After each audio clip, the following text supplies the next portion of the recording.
Who has that conversation with their wife that when they're around somebody, they're about to meet, and they go, "Hey, make sure you lie about me so I look good." Right. The fuck is that? Don't let him know I fuck bad. Yeah, and why is your wife involved in conversations where she's talking about you guys fucking all the time? Like, does that come up a lot? She doesn't seem like the type of person that would be involved in a lot of those conversations, but I don't know. Hey, wow! All this energy, this Marquise. German Viking style Marquise. energy. Look at him. He's searching online how to make a woman come. Look at this. Going on Amazon for vibrators. He's ordering an Audible book. And this is, if it's near the end of the show, you're talking at about 500 people live are watching this. Oh, tons more watched it after. Yeah. Believe me. Oh, yeah. Like I had been shit on a little bit.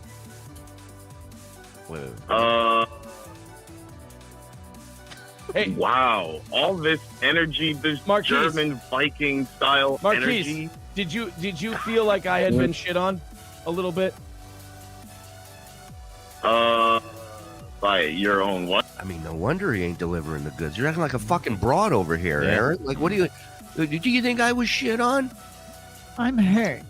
Fucking whip your dick out and smack her in the face with it. Show her who runs shit, dude. And I mean, with her consent, of course. Yeah, you can't really do that. Yeah. Milady, may I hit you with my dick? My lady. If you got Ugly's talk, his accent, you can basically do anything. I'm going to eat your pussy and then smash your head with a shovel. And it doesn't sound bad.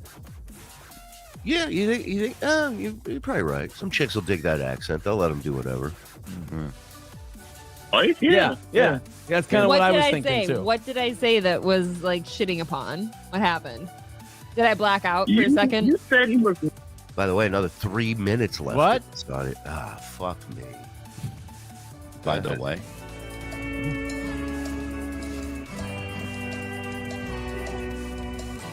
You said, by the way, Yes, I did. would you say it once again? And don't forget, in about 20 minutes, we'll be going over to the Patreon YouTube side. So get your memberships now. And open up your gift again, because the gifts are flowing. Thank you. He was not bad. You don't say that shit in public. If a motherfucker asks, "Hey, did you have good dick?" You go, Okay. "Fuck yeah, you got." He fucking. But that wasn't the question that was asked of her. See, now this guy's turning around as if April said, if somebody asked April, "Is your husband fuck you well?" and she goes, "No."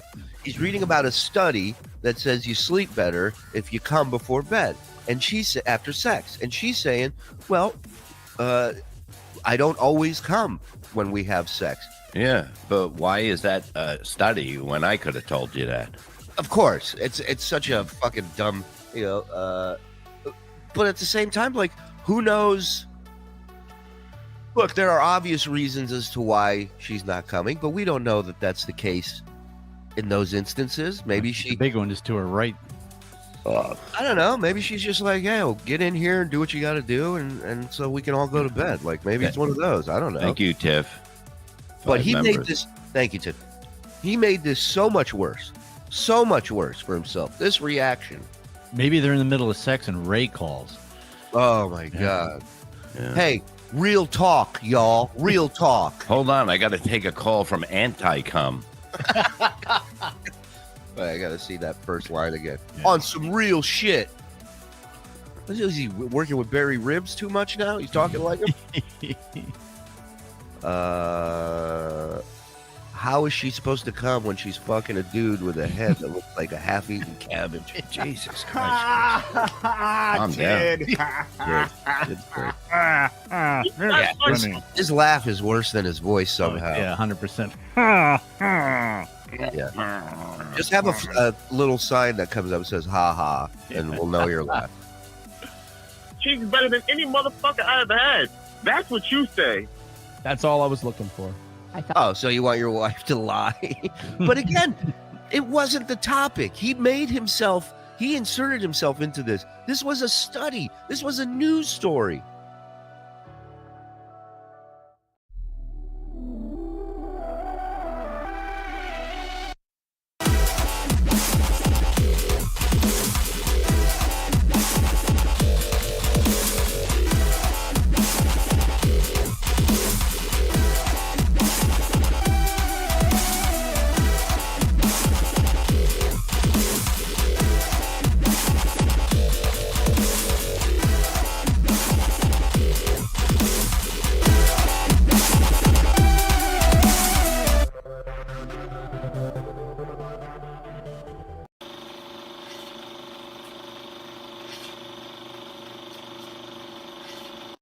Time to wake up.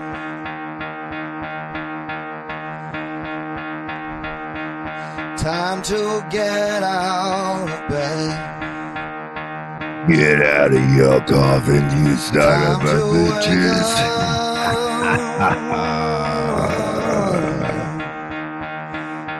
Gotta get out of bed.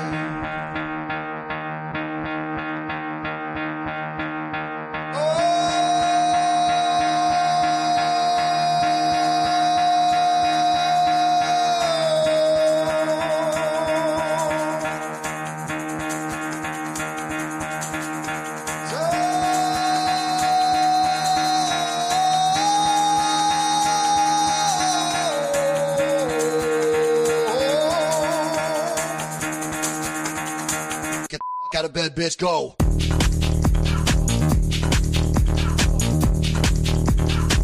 Get up, and they got go up.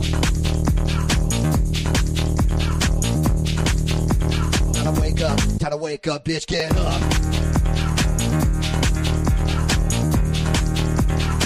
Get up, get up.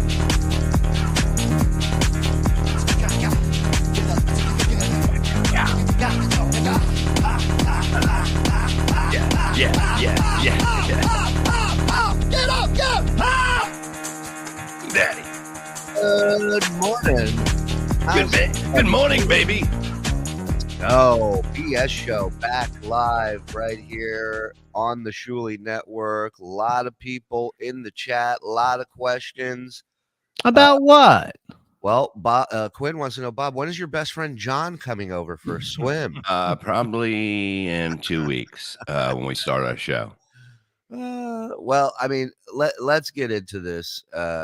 Yesterday was Break the Internet Day on the MLC show. Kevin swooped in to grab this Stuttering John interview Mm-hmm. that, according to John, we let slip right between our fingers here by messing up the deal by wanting to pay him half up front and half after. Which he did anyway. Well, he did during, but I mean, it's the same thing.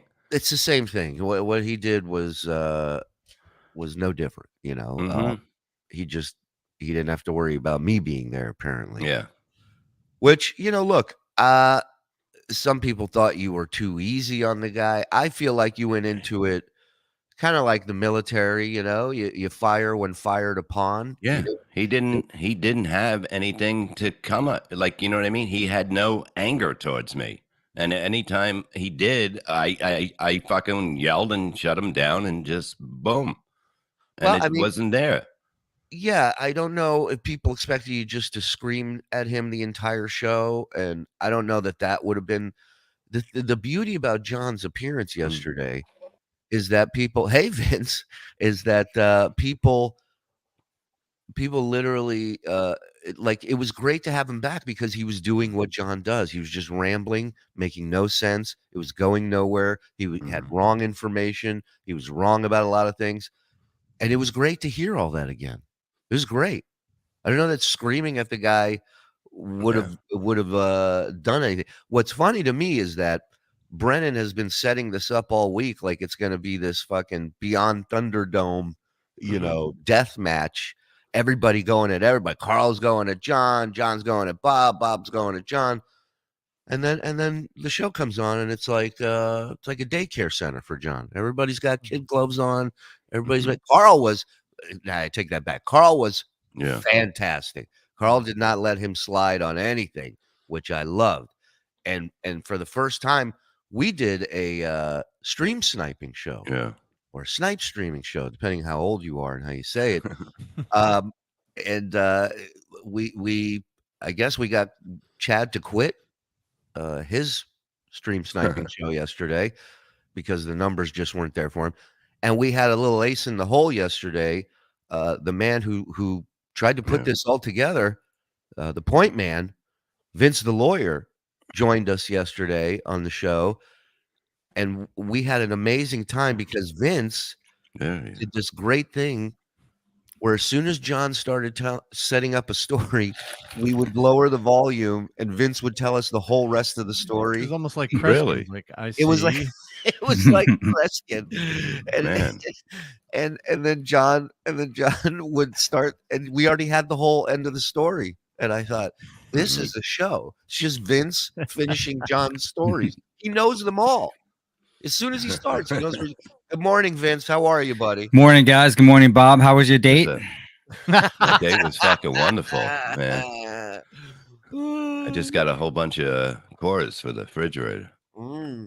Yeah, a few things about last night. It was weird. Bob, you were put in a difficult situation because it was such an immature argument going on, and really you have your own life events that you're dealing with, and you don't know all the minutiae of all this bullshit fighting that was going on. So I don't fault you for last night. I did say that one way to wake you up is just to say that if you bang your wife, you wake up quickly. Oh, when somebody said John tried to bang your wife, Bob sparked up, right? Woke up real quick. Yeah, well, I mean, I was going when what he said, or whatever came in, what am I going to do? Just fucking start. I wanted to see what he was going to bring. And if he was going to bring something, I was going to go at him, and that's what I did. Yeah, it's fine. What happened with that situation? While you were separated from your wife, he contacted her? He contacted me, actually. I think he called me. No, he sent you a DM too. He sent you DMs, and he said, because Bob had posted pictures of him, and at that time she was his girlfriend, not his wife, hanging out. So John saw her face. Then he saw they broke up. So John, being the pal that he is, sends Bob a DM saying, "What's her body like?" No, I think he called me. I really think he called me. Well, I remember she had DMs from him offering inviting her. Yeah, offering her to spend 3 days at his place in California. 3 days and 7 nights. No. 3 Were those DMs before or after he asked Bob? It was after. And he didn't know it was your wife at the time or girlfriend. Well, she wasn't his wife. Yeah, she wasn't his wife at the time. It was his girlfriend. We dated for a little while. She would know how long, really, and then we broke up for a year, I believe. So, and then once we got back together, that was it. Right. So it wasn't like he was trying to hook up with her. No, he wasn't moving in on a relationship. But at the same time, he sees a girl dating a guy that used to be on the Stern Show, and his mind goes, well, I used to be on the Stern Show, so if she's going to be with him, she'll probably be with me. Yeah, but she didn't even know. Yeah, but she was an O&A fan. She didn't even know about. She never listened to Stern, What did you think about John's big bombshell that Shuli's wife can't fucking hold in her bladder while Howard's walking down the hallway? I didn't even know what that was about.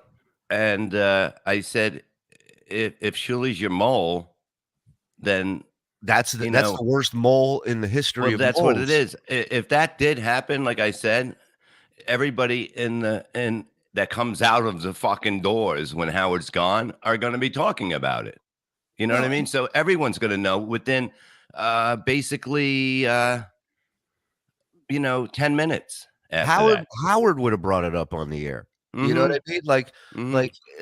Listen, I swear to you, my wife was never up at that studio when Howard was up there. We had kids. She's not. What did we leaving the kid at home and she's just coming to hang out at Sirius? She's never been out there. She's never had an interaction with the bathroom and Howard. I don't know where that story came from. Yeah. What I love about it is that this was the dirt that he had to prove that I was his mole. That's the story to prove that I was his mole. On some level, yeah, but Bob had the perfect question. What is a mole? Because even if he told you that story, that has nothing to do with being a mole and betraying Howard. No. Correct. So it's irrelevant. I didn't get it. It's irrelevant. When I said no, thank you. Okay. He cussed me out.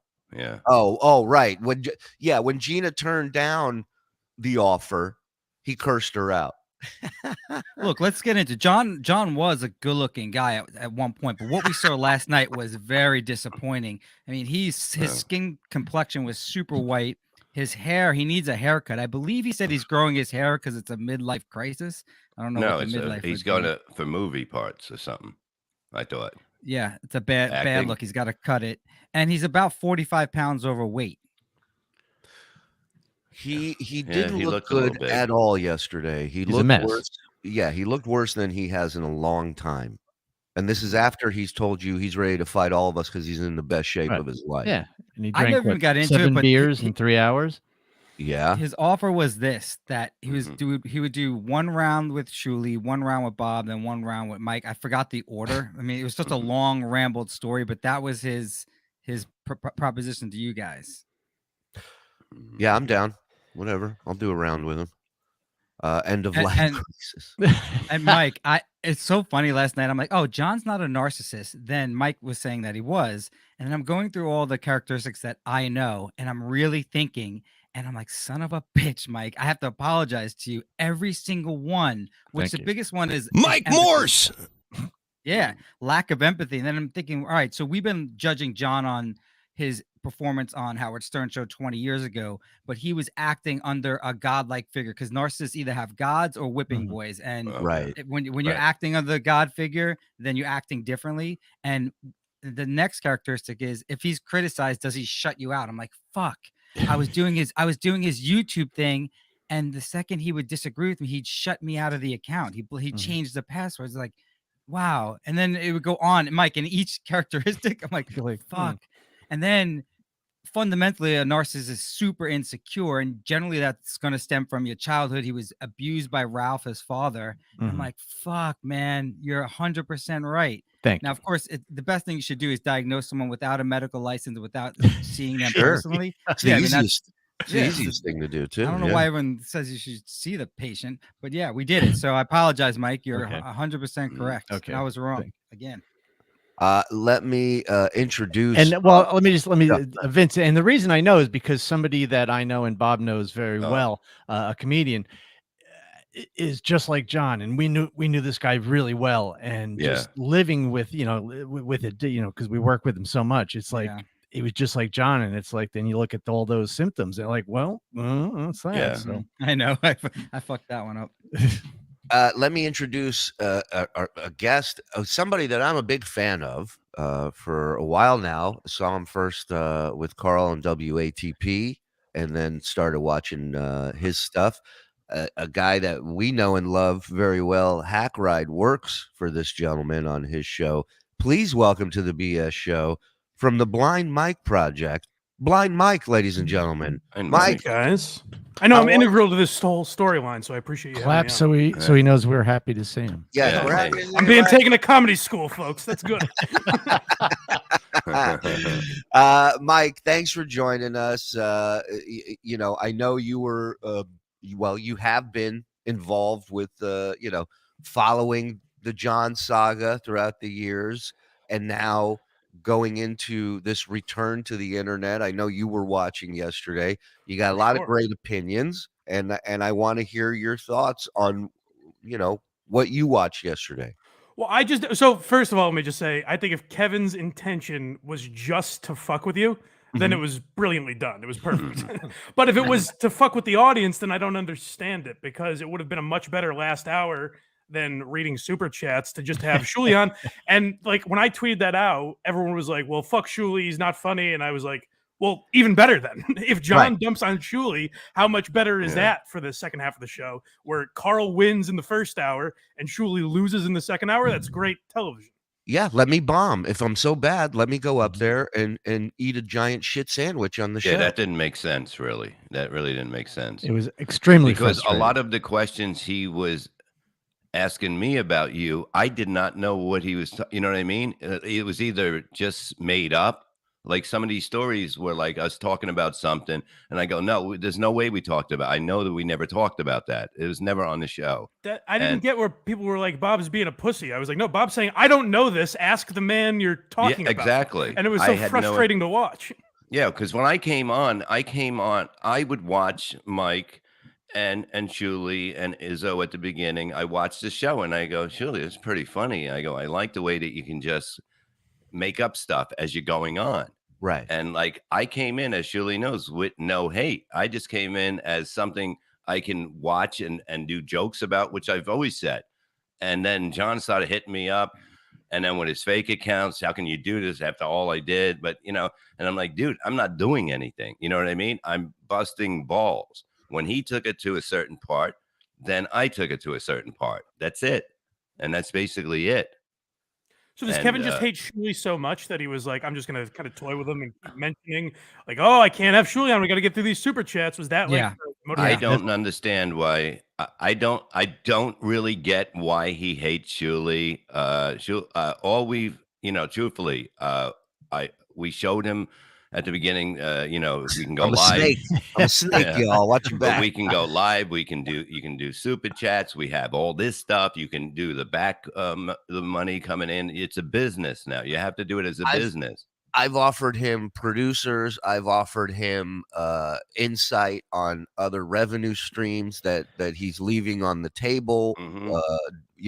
Because his show is popular. There's no denying that. Yeah. But there's other ways to make money other than super chats. And so I'm trying to show him that. And for months, it's crazy. Yesterday he finally kind of addressed it a little bit, and his reasoning for not trusting me and calling me a liar is because, again, it all comes down to Calta giving out his phone number on that radio show, and that somehow translates to me not being trustworthy and a liar because I didn't hijack the guy's radio show because he wanted to give out Kevin's number after Kevin. This is the part Kevin always leaves out.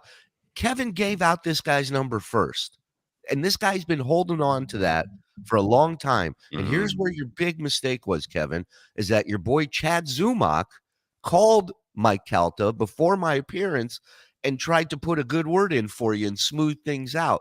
So when I go in, he's already got you on his mind. I didn't bring you up in the interview. I don't talk about you on interviews. It's not an issue. And so when he brought you up, I had no idea he was going to bring out your number and give it out on the air. And I'm sorry that happened, but guess what? You got a problem with it. Take it up with him, not me. It's not my job to protect you when you started this shit. You know, Bob, you were dealing with straight immaturity there and really just an amateur, because Bob kept saying, just give Shuli a link. And then we picked up on the shtick that he was doing. Oh, I'm reading super chats instead. He was afraid to bring Shuli in. Blind Mike, what did you think about the change in appearance of John over the year that we haven't seen him? He looks as good as ever, Vince, I thought. Did With he the sound black box, heavier like- to you? Yeah, exactly. Did he sound heavier? Did he Well, sound heavier? Honestly, yes. And that's what's crazy about arguing with John and why I was impressed with the job Karl did, because John's a tough guy to argue with, because he sounds, if he wants to go out for acting roles, and that's why he's grown his hair out and everything, he'll never get the roles he wants, because what he's perfectly cast for is a ridiculous. Oh my God, he sips like, hold on, wait a absurd minute. drunk. Vince sips like Karl. Holy shit. Do it again. Oh, what's his background look like? What's his background look like? Look at this. Your boy Hack Ride. Love Blind Mike. Love Shuli. Two greats finally on screen together. How great is Hack Ride if we don't, Oh if you my don't mind God. taking a little detour here? He's a bizarre character, but he's brilliant. And some Those people, are the best ones. on my show, some people love him and some people hate him, which I feel like is a pretty good mix. So Yeah. Yeah, I he have a does- couple guys like that. You know? He's such a fan of you guys that I have to tell him, like, he made that video of like Bob's pools, and I don't talk about Bob ever. Right. So like, there's no, I don't want to shit on him or anything. So I'm like, heck, right, the audience doesn't know what this is. And he's like, I just really think it'd be great to have an advertisement for Bob. I'm like, well, that's not what my show is. What are you doing? It's our boy, man. We love that dude. He's Yeah. the best. So it really was the most frustrating part of that whole interview was sitting here going, I can take this to the next level. And I just want to say, I wasn't looking to go on and yell. Thank you, John Spittle. Yeah. It was Tell me amazing. the Stop doing that. numbers. All right, there's 5. Relax. Don't do that no more, please. Don't do that. I wasn't looking to go in there and scream and yell and fight with him. I actually wanted to talk to him about doing stuff together, about taking Exactly. this to the next level. And That's all you ever talked about at the beginning. That's what we said. We have something. If he comes over, we can put together something. And when I mentioned that yesterday and said that, and doing gigs together, he kind of lit up, Well, of course. It's like he never listened to anything that we've been saying. Well, that's what I was saying, where he's so frustrating to argue with, because every time Karl would make a point, he would just scream and go, "Fuck off, Karl!" Where it's like, well, John, listen to the point and counter it, because by you yelling "fuck off," it tells the audience you don't have a counter to this. You don't have a point to make, which tells me that Karl is correct. Yes, Right. you lose on that. You actually you lose. You put yourself in the defense like that. It's obviously something. The stuff with the daughter was wild. That he's claiming food insecurity means she's insecure about what she eats. Like, oh, I'm worried I'm going to get fat or something. Right. And homelessness is when you get kicked out of your dorm. That's we all know that that's what homelessness means. Right. Food insecurity is a noun, by the way, guys. The condition of not having access to sufficient food or food of an adequate quality to meet one's basic needs. Right. And but in fairness to John, that's what his daughter was saying about the adequate level of food that's not processed. So yeah, I get it. Look, that reporter probably spun it the wrong way, but it did make John seem like his daughter was growing up in an urban, homeless, poverty area, but obviously that wasn't true. Well, they were in the urban areas of New York, right, Vinny? He mentioned that. Oh, please. Well, yeah, where John 6 was. months, it sounded like. Yeah. Just when people talk about New York, and from us around here, Bob, when we say we're going to the city, it's New York, but we're talking about white Manhattan. There's a whole thing. It's like there's a section of Manhattan where it's basically all white, Asian, and Indian. So like rich Manhattan, and that's where John was living. It's not. I don't consider myself living in an urban area, even though I'm living in Manhattan. This was shocking yesterday's John's homophobia shining through. Constant. Anytime I was shocked Karl, about that. I was totally shocked. No, about it's that. effeminate. I'm saying he's effeminate. Yeah, and there's nothing wrong with it. If there's nothing wrong with it, why are you bringing it up all the time? That's well, what I said. why is it a put down? Like, why are you using it as a put down if there's nothing wrong with it? The effeminate thing is almost like he was saying, no, I'm saying it's bad if he was trans, like my kid. It felt like that's what he kept saying. Like, no, it's not a gay thing. I swear. But it really was like back in high school, back when I was a kid, that's how you would insult people, exactly the way he was talking. Yeah. Oh yeah. That was that always was. Right. What do you mean back? I did that today to shoot. No, but that's it's the thing. It's like if you're gonna put someone down and you go, that guy is a F, if you want to say that like that. Now you say he's got a little wood paneling in the background. Yeah. Wood paneling is the new. It's amazing. Well, look at us with the wood paneling. Bob, are you afraid to say fag? I just don't. I don't know how people take it. You know what I mean? It's like something that even YouTube doesn't like. The way you say it, it's just weird. But YouTube probably won't shut your channel down if you say fag, homo. Well, you know what? Or if you say fag. Yeah, Vince, try because that a experiment fag could on be your a cigarette channel. too. I know. Yeah. Well, go fag it up on your channel. But they're both not good to have in your mouth. No. Why, Bob? Why wouldn't it be good to have in your mouth? Both addictive. Well, because it gives you cancer. You see, I took the other side.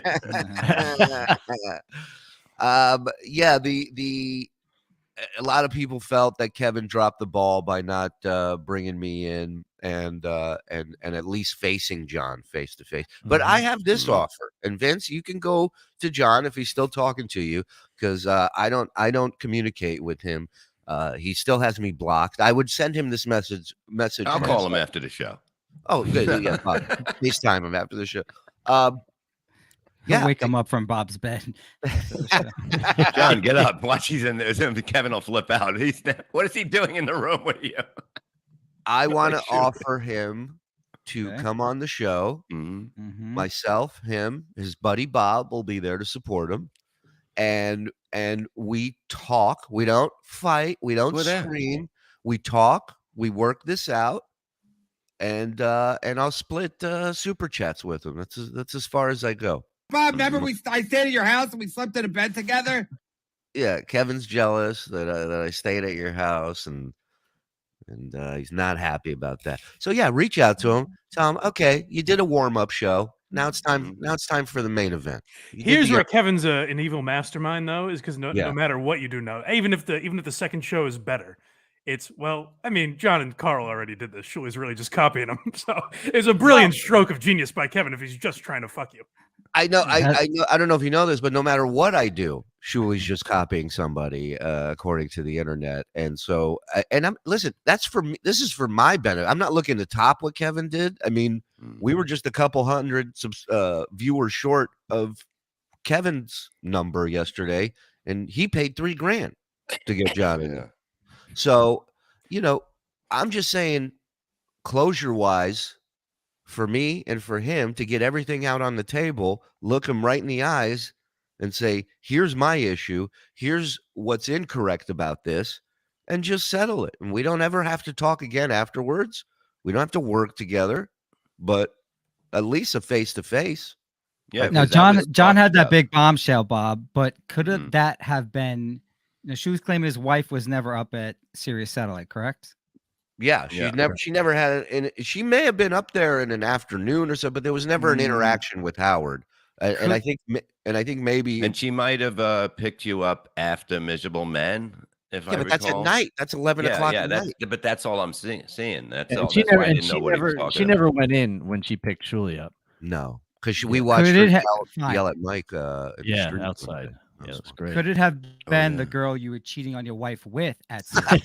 Yeah, one of the stable of whores. Yes, was it absolutely. Gina before she was Mrs. Levy? I had to see that body. You know what I mean? Oh, that was the other thing John said that didn't make sense about you, where he was like, Bob called him out like, hey, Shuli was at work when you filmed him. That's why I didn't want to talk to you. Yeah. And he goes, what do you mean? I turned the camera off and talked to Ronnie the limo driver. It's like, who gives a fuck? You weren't filming him. I'm saying you didn't meet Shuli in the street. You met him when he was working on the Howard Stern show with everybody there. And he's putting me on audio and video and and basically going, your fucking boss sucks. You have any comment? And it's just like, what am I supposed to do here? What am I supposed to do? Why am I helping this guy? No matter what I say, it's the tape is in his hands. He can do whatever the fuck he wants with it. So I'm at a loss right from the start. Yeah, they could have edited it like his comedy show at the Potato Bar. Sure. But knowing that, would you have done anything different? Knowing that I would leave years later anyways, yeah, I would. We would have probably had a physical altercation because I knew there was a chance. I knew there was a chance that he was going to pop up somewhere because he was hanging out in the alley behind the Sirius studios with Melrose Larry Green and Speech Impediment Man. So it was like this. Struck you as suspicious a little bit? Not suspicious. I just love that he was in the Whack Pack holding area, which was an alley behind the fucking studio. This guy used to be one of the Fab Five, as he likes to call it. Now he's in the alley talking shop with Melrose Larry Green. I had an idea that he was probably going to show up or try something, and I had a few things ready to say to him if and when he approached me. But I was so shocked that he was there. I'm not kidding when I say this. When he approached me at first, I thought it was a drunk homeless guy. The smell of alcohol. He was reeked of alcohol. He was in cargo shorts and a t-shirt and he was just a mess. And he puts his arm on me. The first thing he does, and I'm just like, who the fuck is this homeless guy wrapping his arm around me? And then which I loved Carl yesterday for bringing up. He didn't even ask me a question. He took a Twitter joke that he put out and said it to me, made a statement. Right. So, I don't know. And you finally tell us though, how do you feel about being on a show where Jump the Shark was invented by the guy, whatever the fuck it was? Whatever the fuck it was. Such a hard-hitting question. He had to tweet it and ask it. It was so good. You had mentioned when we spoke about this though that you had some ammunition on John. You just said it before. What were you going to say? Oh, I was going to bring up his family, his wife and kids, and I was just going to go for the throat, one shot. Like, what about them though? Well, it wasn't negative towards them. It was more negative towards him, and maybe his priorities. What he's doing with his priorities and how they line up. So stuff like that. But fun stuff. Would have kept it light. It sounds like.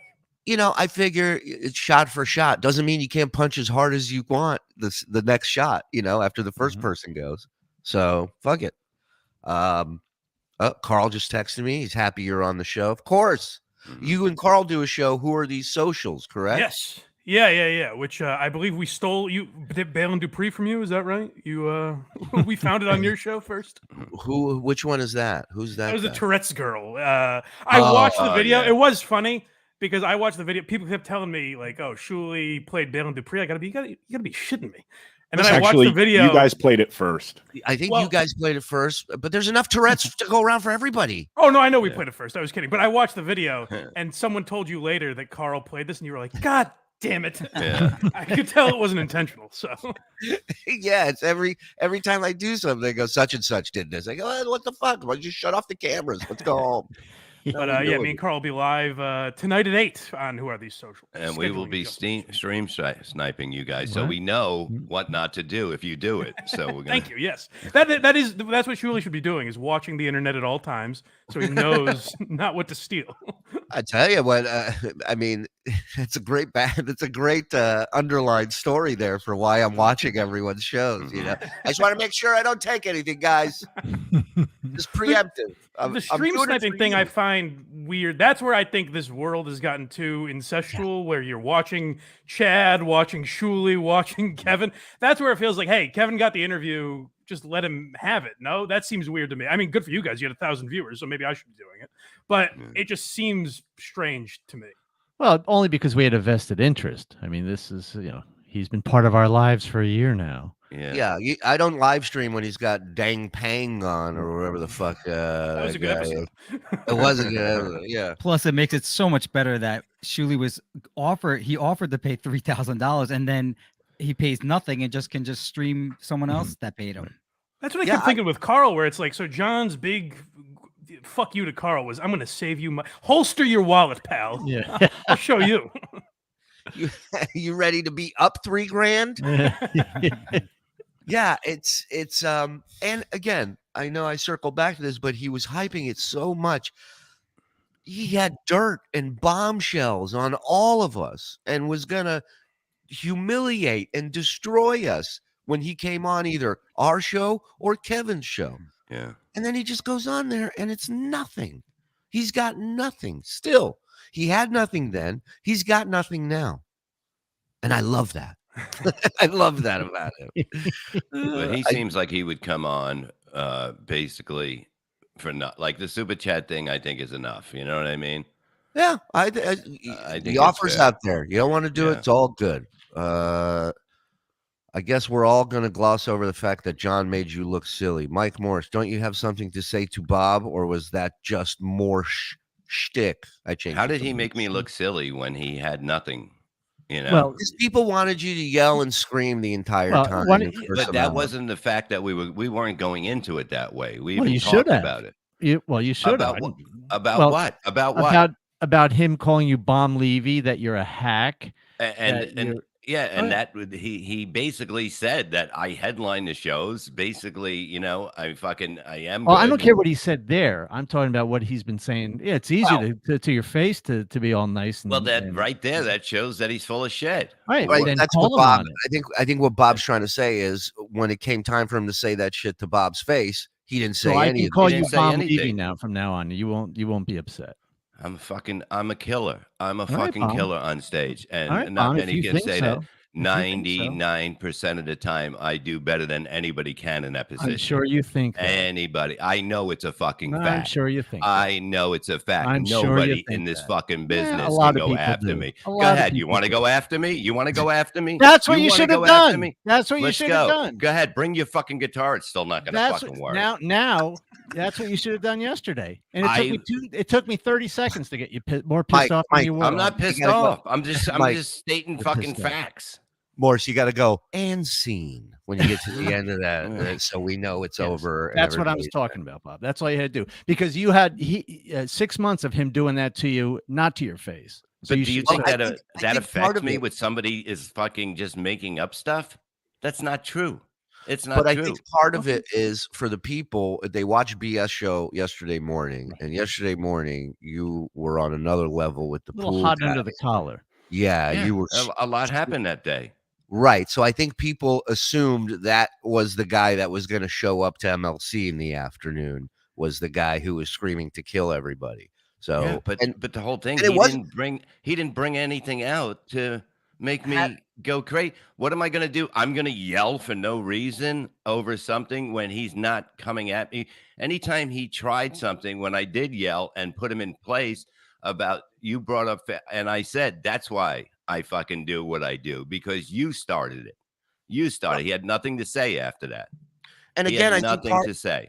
I think part of this had to do with the fact that, in my opinion, he was on the wrong show for this interview, and you are now having to adapt the way you were going to approach this. Had he not done it on that, because Kevin doesn't know John. He doesn't know the fucking backstory. He doesn't know anything. He's just doing it to upset me. But it changes the dynamic of the interview and where it could go when you don't know a fucking thing about the guest you have on. I will say, though, Kevin did a good job at staying the fuck out of the way. I was worried he was going to trample over everyone and read super chats and yell. He stayed out of the way and just kind of enjoyed, at least when Carl was on, Carl and John going at it. Right. Yeah, Carl was the highlight of that whole thing. Yeah. He was fantastic. He didn't let John slide on anything, but also was respectful, believe it or not, to John. I thought he was. Yep. He didn't take it to a nasty level, and he was funny, and he busted John's balls without being a douchebag or a dick about it. Thought it was great. Yeah. The tough thing about arguing with John is, like, he gets hung up on these little just I gotcha moments that he thinks he has, where he's like, did you ever make fun of my kids? And Carl's like, yeah, offhanded, I said your kids were losers, but it was a joke about you being their dad. And so you did make fun of my like, give me that, counselor. That, and I love that before he makes any statement, he always pulls somebody into it. Before he's even started whatever state, he goes, all right, let me say this. And Mike Morse, you were there, so you can back me up on this. You know, that's the first thing, is he has a witness before he's even said anything. Which Mike said this too. Mike, I remember him saying this too. Right. He did that the entire show yesterday, which I loved. Listen, it was great seeing him live. Yeah, and let me just button it up where I was disappointed in how you were dealing with him, except when it came to having Shuli on, Bob. You were continuously trying to get because I couldn't answer those questions Right. because No, I know. either I'm saying I'm I giving you credit. wasn't there for them, or I have no idea what the fuck he's talking about. Right. Okay. So how am I supposed to answer that? I said, get Shuli on. You're talking about him and get him on. Think about if he not done this out of spite, I would have never snipe streamed the show. I only did that because he wasn't going to send me a link, and I wanted to, and I was going to watch it anyways. And I'll have thoughts. I'll be yelling at the monitor anyways, so might as well stream it and do it. Imagine if he just would have had me on. That extra 1,200 people that were over watching me yesterday could have all been on his channel. Could have funneled. Kevin could gang up with John to fuck with you. That's absolutely. I was expecting. Well, that's what it is. I said if that happened yesterday, that was going to be an explosion, and that was a fact that I said, and I said it on the air when somebody said I said it. And I said, of course, I said, but I'm not going to go there and blow. I've been working for Kevin for a while now.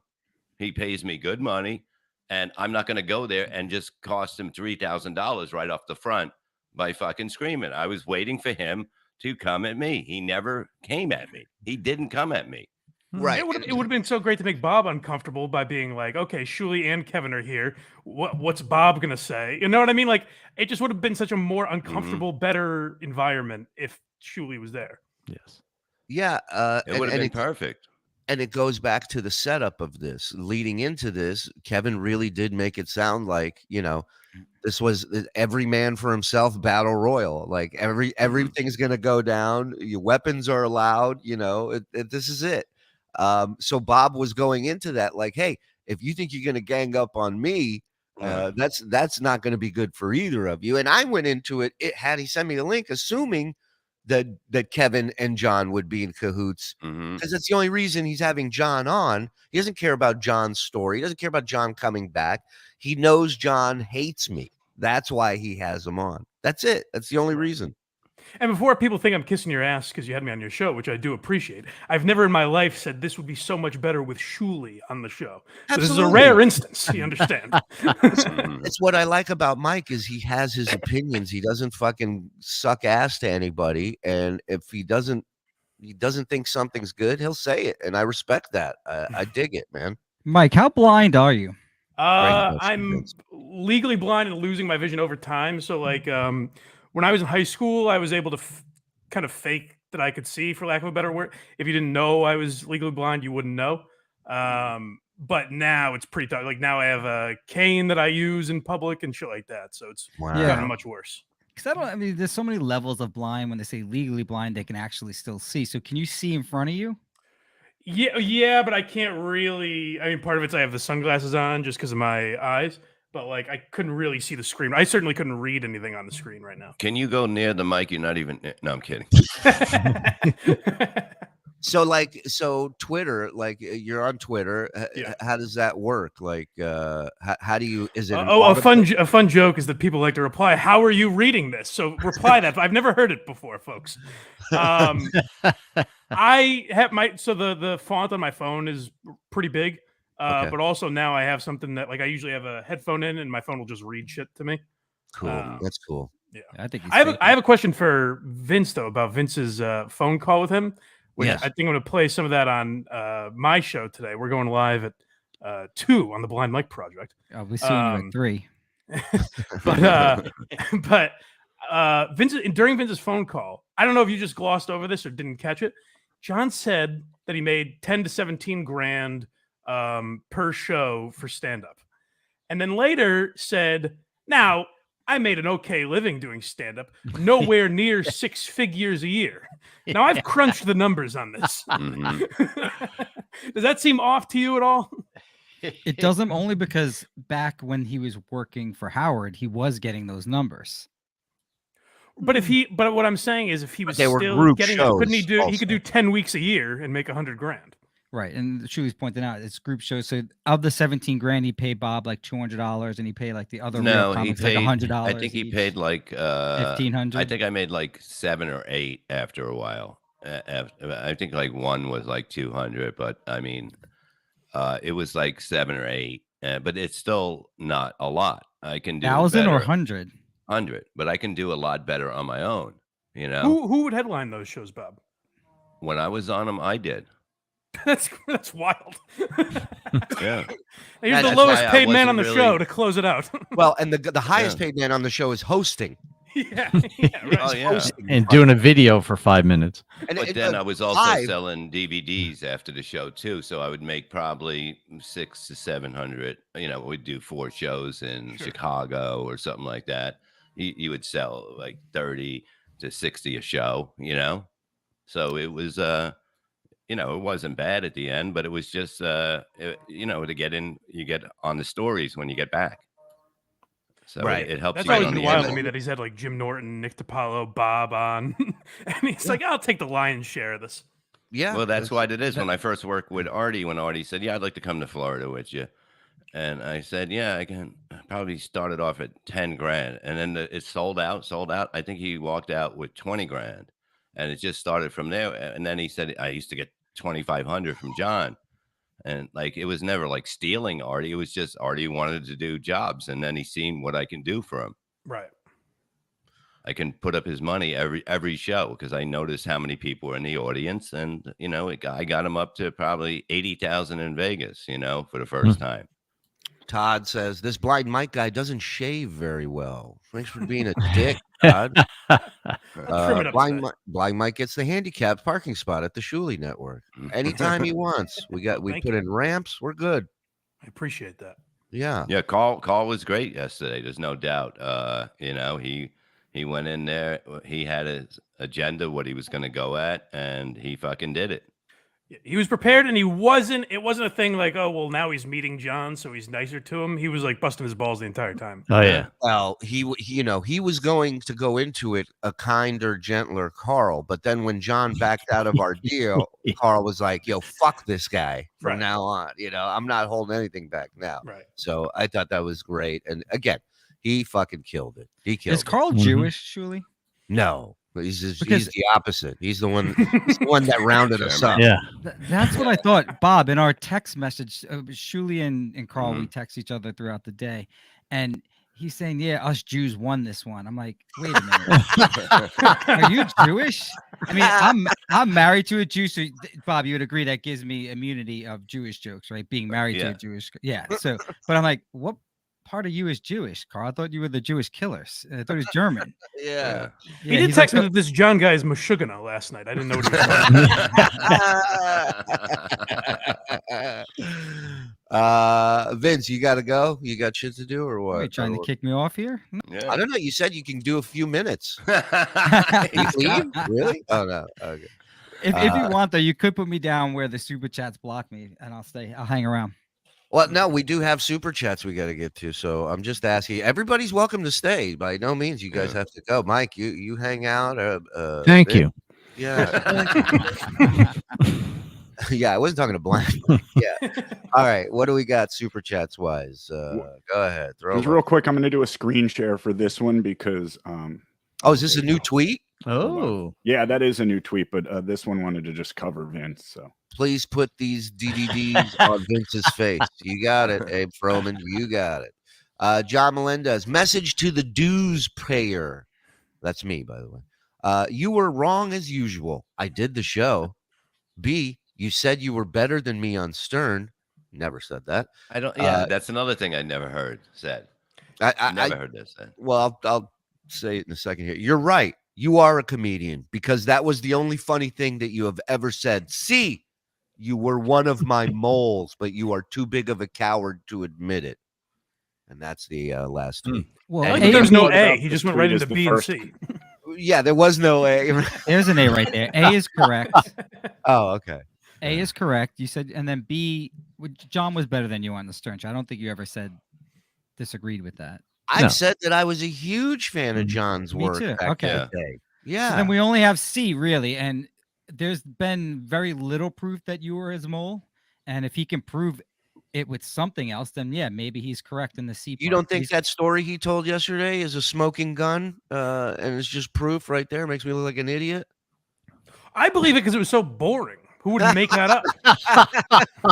Well, wouldn't he have text or something or of Shuli giving him the information? That's But guys, there's no information that was given in that story. Oh, Right. Howard doesn't want somebody using the bathroom when he's using it. Bombshell. If that's the story, I still don't even understand the story, to be honest with you.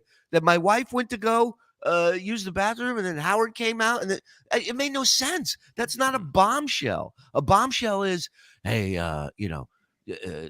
this guy impregnated this one, and there's a murder for hire plot going. Like, that's a fucking bombshell.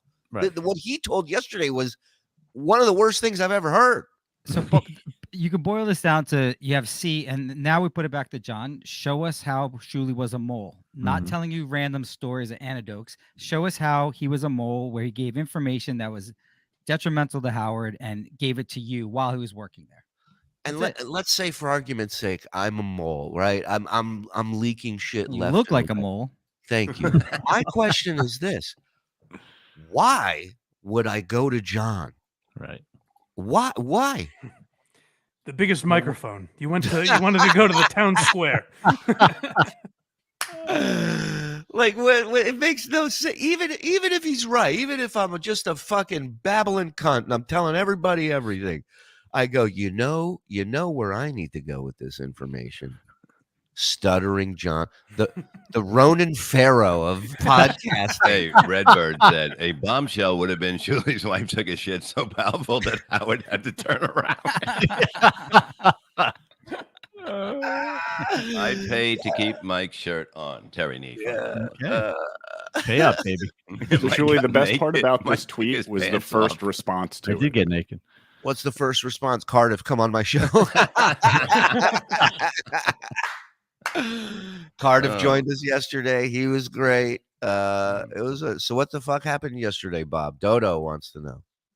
I don't know. Whatever happened, happened, Again, I think he's referring to you not, screaming at John and jumping on his head. I screamed a few times, but then there was nothing coming back at me. So, I look at it like he doesn't want to go. It's not. Listen, in Bob's defense, it's not like he sat there silent the whole time. Bob mixed it up when it was brought, but he wasn't. He didn't try to take I over. went into it the way that we were going into it, and I was waiting for this or that to happen, which never happened. So what am I going to do? Yell? And then I would have been yelling at nothing. Oh, what's the matter with Levy? He's yelling at nothing. Yeah, you never do that. Or As like as an outside do it here. observer, I was like disappointed that Bob was on purely because I was like, does he have that much to yell at John about? You know what I mean? So like in my mind, I was like, does Bob even have that much to confront? So I wasn't like, oh, Bob's not bringing this up. I was just like, these two don't have that much of a beef, at least not as much as Shuli or Karl. What were you really Shuli observing and Karl anyway? are the Bob, ones that basically had the problem, the major problem, and that Shuli should have been on the show, and I couldn't have said that more during the show. Right. James R. Kevin, by far the worst host yesterday. Ronnie Munn Jr., Levy, why happened chumming it up with Stuttering John? I don't think I was chumming it up. Yeah, it was a little chummy. But what is chummy? Yeah, you were like kind of giggling at some stuff he says. But we're doing a show. Yeah.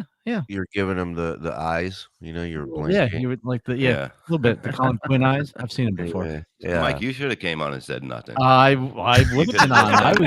You could have just done what you do here. Well, let's just say I was saying more during our snipe than you were saying. Okay, well that's cool. A snipe is easy to do. Jesus fucking Christ! But if the guy doesn't come at me, I'm supposed to just go fuck you. And you fucking you fucking. Tell me the number. Son.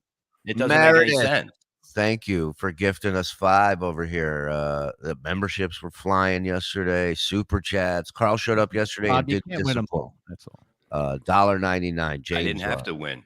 Well, you did. John had to win. I didn't have to win. I wasn't the one on trial. So he won. Is what you're saying. He didn't win. He didn't win. If you didn't win and he didn't win, who won? Carl. We're winning right now. All of us. Yeah, we've been winning since the beginning, Mike, and you don't seem to notice that. Yeah, I'm a big part of it, Bob. The reviews are in. Gina Levy has spoken. I honestly think Kevin did a great job yesterday. Bob was appropriately present. Look at that. Okay. No, that's not what she said last night, but it's okay. I'll show you. I get it. I get it. Okay. 2 diggers just stole Bob's testes. All right. Levy, I love the diplomatic approach you took with Stuttering John and shut him down when needed. Kevin was a waste of being there. Yourself and Karl ran the show. That's Ronnie Munn Jr., $4.99. Now everyone has kid gloves on for Bob. No yelling, but how about some calling out him on his BS? Wow. I mean, what do you mean? I don't think it's BS. What BS? What? Like if Bob goes in there and starts screaming about John's kids or whatever the fuck he's going to be screaming about, and John, I could have closed that interview down in a second if I wanted. Right, and John leaves. So now what? So now Bob's the asshole. All of you are pissed at him again. Like, he had to adjust on the fly. So then you guys can pay me what Kevin pays me. Okay, I'll come back here, and then we'll add that to my salary. There you go. Morse should be shirtless and liquored up every show. He killed it yesterday. Yeah, Morse was shirtless. I hate to say it, but Bob lost his edge yesterday. Big Daddy Dodo. The people speak. Blind Mike. Sorry. I'm sorry you guys won't come here anymore. BM 1022 are not coming here anymore. BM, unfortunate acronym. How about VIM, visually impaired Mike? It's just too wordy. It's too long to fit into a Twitter handle, The branding's done, people. The branding's done. There's nothing I can do now. Charlie, NYC, honestly, we had all secretly hoped was John sobered up and was going to come back strong. 8 months and not only nothing, but worse. Sad. I was impressed. He only had like 4 Michelob Ultras, he said, right? That's kind of impressive in a way. Oh, he had any more? No, he had more. Yeah, he had at least a 6-pack, if not. I mean, that's what we saw on camera too, Mike. We don't know what the pregame situation was. What I was impressed of, he drank at least a 6-pack and that coffee and whatever he had in the coffee, and he never took a piss. Yeah, that is true. I was thinking more because I thought he had 4, which is still. I was like, no, he's going on a. He's going on a. Even if he had 4, I was like, he's going on a date after this. Yeah, no, that too. Yeah. Like the girl has to see him. He's 6 beers deep. Like Jesus Christ, at 7 on a weekend, and then continue it more after that. Yeah, Right. no I'm doubt. sure he didn't stop. Yeah. Does Bob know anything about the compromised chats from last night? And Kevin was a horrible host. Bob was disappointing, and Carl killed it. That I don't agree. Kevin did a good job getting out. What did you want Kevin to talk more? Like Kevin did a good job getting out of the way, at least. But he didn't know the background. Like he couldn't say what about this or anything like that. Oh yeah, he shouldn't have been hosting. But I'm saying at least he didn't interrupt Carl or any of that shit. You know, Good point. Like, yeah, I think yes, I think the second half of the show was bad because the one guy who was there to confront John was no longer on the show. But it almost made me think. Sorry, Mike. That Kevin was so adamant about you not being on and like kept going to the super chats that it was like, did they agree? John and he agree that you wouldn't be on? And according to John, he told Kevin he had no problem with on the air. Yeah, but I'm saying, was that one of the stipulations? No, Kevin would have called him out on that. Kevin seems like the type of guy that would have been like, "Oh, really, John? You want to have him on?" If True. John was like, "Hey, don't have him on." I disagree. I mean, Kevin was such a pussy. He chose his emotion over the business decision. Apparently, he hates Shuli and wouldn't put him on. So that was a bad decision by him. I mean, Bob, I can't stand this guy, Kevin. I mean, if he's paying you, that's fine, but he's just not my type, and it's just annoying. Yeah, I mean, I know Kevin from off and on the show. You know what I mean? And Kevin's a good guy. He's a really good guy off, and he's a friend, and that's why I was like, if he's going to turn on me, this is not going to be good, because I would never do that. I've always stood up for him. I've stopped shit from going on that I didn't have to do, you know, like in the studio with Kumia. Like I wouldn't have done that if I didn't care. I would have sat there with Anthony and let them beat the fuck out of each other. But I know that that's going to be the end of it, but it was the end of it anyway, you know? But at that moment, I'm like, this isn't going to happen when I'm here. Yep. Why wasn't Anthony on is another question. Well, that's the whole thing. You know what I mean? It's like to do this right, it had to be everyone, and it wasn't going to be everyone at the same time. From what, like, it was going to start with Shuli and Carl and John, and then they would bring me in. They would take me out. They would bring Mike in. They would take Mike out. They would bring in Kumia. You know, that's what it was supposed to be. It wasn't going to be a team thing on them. Everybody hates Shuli coming this fall to Fox. Tune in, everybody. John looks like the after picture of a homeless makeover. Did you? I know Blind Mike can't see this, but he is a good-looking man. Says Reels, $5. I mean, it's not what it said, but I just want to make it feel better. I appreciate you adjusting it. No problem. How gay! Emptying the halls. Glad I never watched Stern. There we go again. Vinny the Babe Rodriguez calling John's shots yesterday. That was so funny to me that Vinny finished every story John started. What's happening? What's going on? Is that John? Contractor. Just because it's going to be easier for him to just pick that big hungry pieces up and throw instead of be charged after that. Okay, great. This is a common occurrence. You know we're on the air, Bob, right? Why does everyone over 50 use speakerphone and hold it to their ear? It's wild. It's wild. It's wild. Dad does the same thing. John making fun of Carl for being gay was absolutely disgusting. That was all right. Yeah, it was.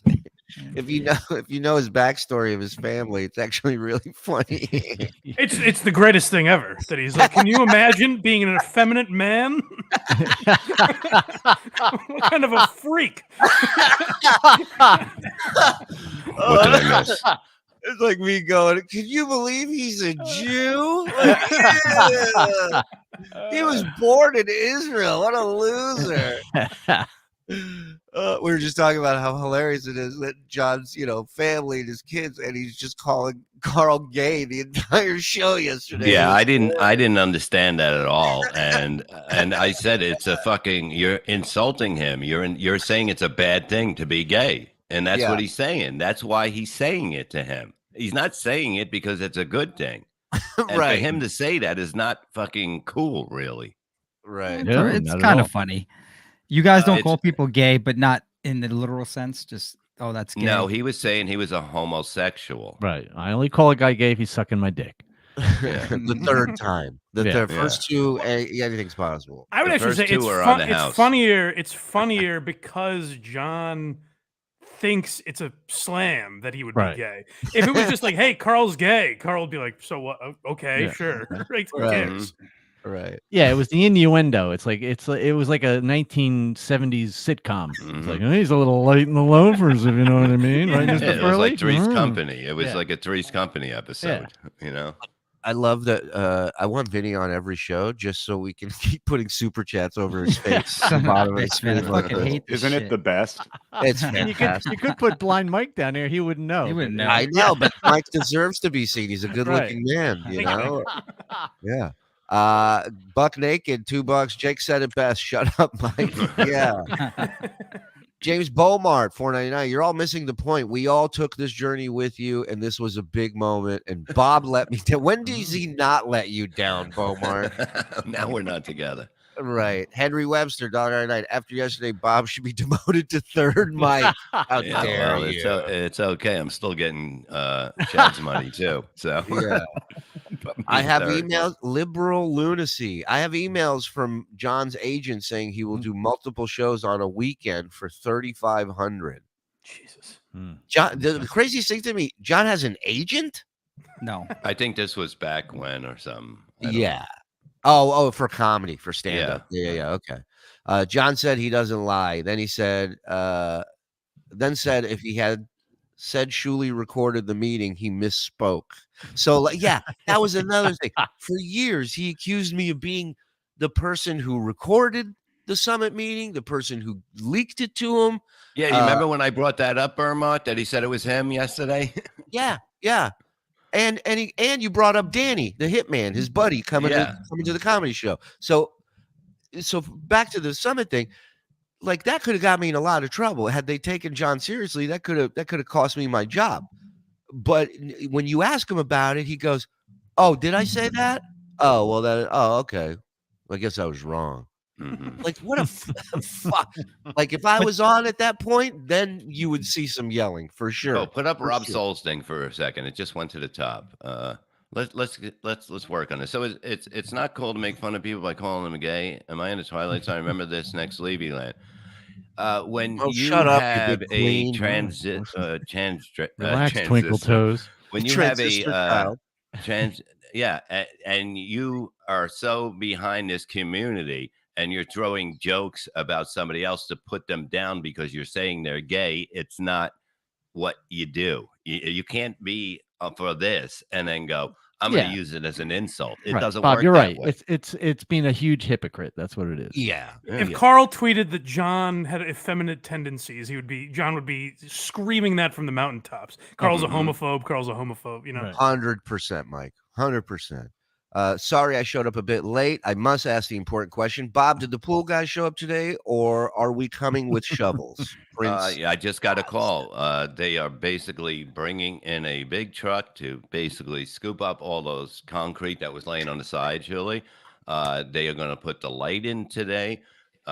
They are going to do the fence. I have a whole schedule now of each day what is getting done. Breaking news: pool guys coming to do their job. Yeah, and you know what? Do you think I really want to do what I did yesterday with them? No, I don't. But I have to. You have to wake people up and let them understand that it might work for other people. This ain't working. You know what I mean? And it's done. I have nothing to say anymore, and it's going to get done, and that's it. And he was like, I thought we were friends. I go, we're not friends. We're never going to be fucking friends. And it's business. And that's it. And it's over. And he goes, I'm sorry you feel about that. I go, how the fuck am I supposed to fucking feel? You know? And that's it. He put a lot of people in a bad situation. Okay. Yeah. And if anybody's got a problem, like I said, line up out front. Behind Mike Morse. There's a fun little Easter egg. I want to be able to see him. Here's a fun. No, put that back up. Fun little Easter egg. Yesterday, John had a student of his send him a super chat on MLC. Do you remember that, Bob? Yes, I do. Yeah. So this is his student, Brian Mills. He was over here watching the show and went over to MLC and put in a super chat claiming that John was his teacher. I convinced John I was one of his students. Also, John was giving Shuli money advice. Shuli's Jewish and John is Puerto Rican. That's a smart kid, Brian Mills. KB not giving Shuli a link till he was going to leave his show. Bitch move. Total. Meth scabs on arms. Vince on Chinese HGH. Blinky Jedi. Thank you. John is a case study in psychological projection. He is patronizing and smug whilst possessing the wit and intelligence of a freshly salted slug. Kevin Brennan is a magenta mongoloid. Jesus Christ. Sounds like the newest Marvel character. What a fucking band name that. Magenta mongoloid. What are you talking about? KB stepped on Carl and Bob the second they called Stuttering John on his BS. The kid gloves were so frustrating. Agreed. Mike, close your hacky pedo queen mouth. Bob is a gorgeous genius. He sat back and let Stuttering John dig grave after grave. Mike would have been scared to talk like when Carl came on BS and you shut down. Big fan, Morse. I don't want to bring that up. Oh. Anthony Torito, don't ever question Bob. Okay, Blobby, big fan though. You guys act like this was Frost Nixon. Relax. Kevin can do what he wants. You act like that's you in the picture. You shut up. Don't tell me. That's true. It's like, he can do what he wants. As my mom would say, don't tell me relax. That's how you say it. That was her response. I agree with Mike and sure hope nobody puts together all those homophobic comments from John. Daniel Poon for $5. Mr. Poon in the house. Poon. Was Vinny in a bidding war with the potato to land John? Vince? We know we were. So I heard that potato offered like 500, but he said it was a 2,000. Yeah. And we offered 3,000. I offered it up front, and Shuli and Carl wanted to do the we offered 3,000 with a guarantee of no potatoes being around. Why would Cardiff want to steal that from Carl? Aren't they kind of? No, I don't know that he knew we were in negotiations with John. I just think it's just a business. It's just funny. He knows what's funny, Cardiff. Hey, Blind Mike, I know you're new to all this, but just because you think a potato's your friend doesn't mean he's your friend. Okay? I'll have to keep that in mind. Jesus. He thought he can get his John played at his cousin's place. Blind Mike, if I had $1 for every potato I thought had my back in this business, are you kidding me? It was silly of me. I'm sorry. I mentioned thorough, Joe, bro. John looked like an addicted to profit spray steak. He really did. He really did. That's a great line. This statement came out from Kevin Brennan yesterday via third party hack right. Really? Yeah. So let's check this out. Kevin Brennan, this is your conscious. Oh yeah, this is Kevin Brennan's conscious talking. Here we go. Kevin Brennan, this is your conscious. The consciousness of Kevin Brennan. Do you know how many Tatiana fancies I had to crawl through to get here? Look, just fuck Shuli and get it over with. Everyone knows what is going on here. I know because I am you. I want that dick all the time in my mouth like a toothpick. 1,000,000% piassing out on you, my little bald lover boy. Just save us some time and move to Alabama so we can be with the one you truly love. Because it ain't me, you, us, you know what I mean, Kevin. Also get off of Bob's ass. Isn't his life tough enough? You act like he has a pool to go relax in. Empathy. Kevin Brennan, don't be scared of it. It isn't Tatiana's pimp. I mean, it's got to be torture being Kevin Brennan. Show me the numbers. Tiff, show him the numbers. 5 gifted. Thank you, Tiff. Boom. Bob, how much does he pay to do a show? A show. I don't know, but by the month it's good, you know. Like what though? Thousands. $2,000 a month? No. Higher or lower? Keep going. Higher. Show us your bank records, Bob. 3,000. Show me the money. I want to see the statement. 5,000 a month. Mm-hmm. Wow. I mean, because I just don't find them appealing at all. I'm not sure what. I mean, if the money's there, sure, then do it. The people love the show, okay? And people listen. Everybody in the business listens. Like a lot of big people listen that are in business. It's a fact, whether you like it or not. It is No, a fact. I like you on it. I like you, but I could see why he's paying you that money. No, he is a show. I'm doing what I'm doing, you know? I'm the second, you know, and then when Melton comes on Monday, I basically take myself to the third because he's on once a week. So I know how to play it.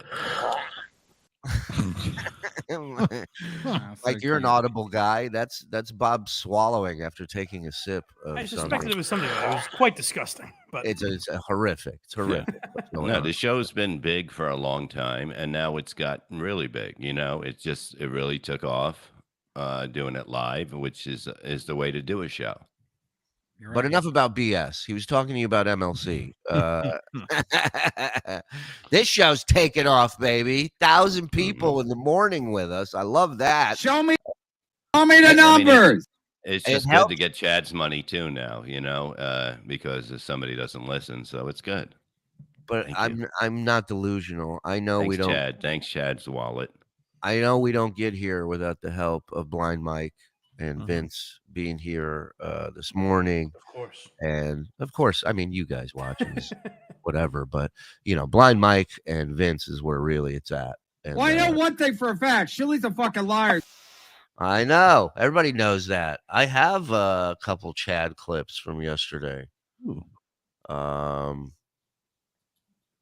Yeah, I don't know. Do we? Oh, we need to. Wait, hold on. So KB's going to be pissed that Bob gave the numbers. Kevin gave Show me the numbers. Hey, Daniel Poon gifted 5. Nice. Let's go. Kevin's going to be pissed that what?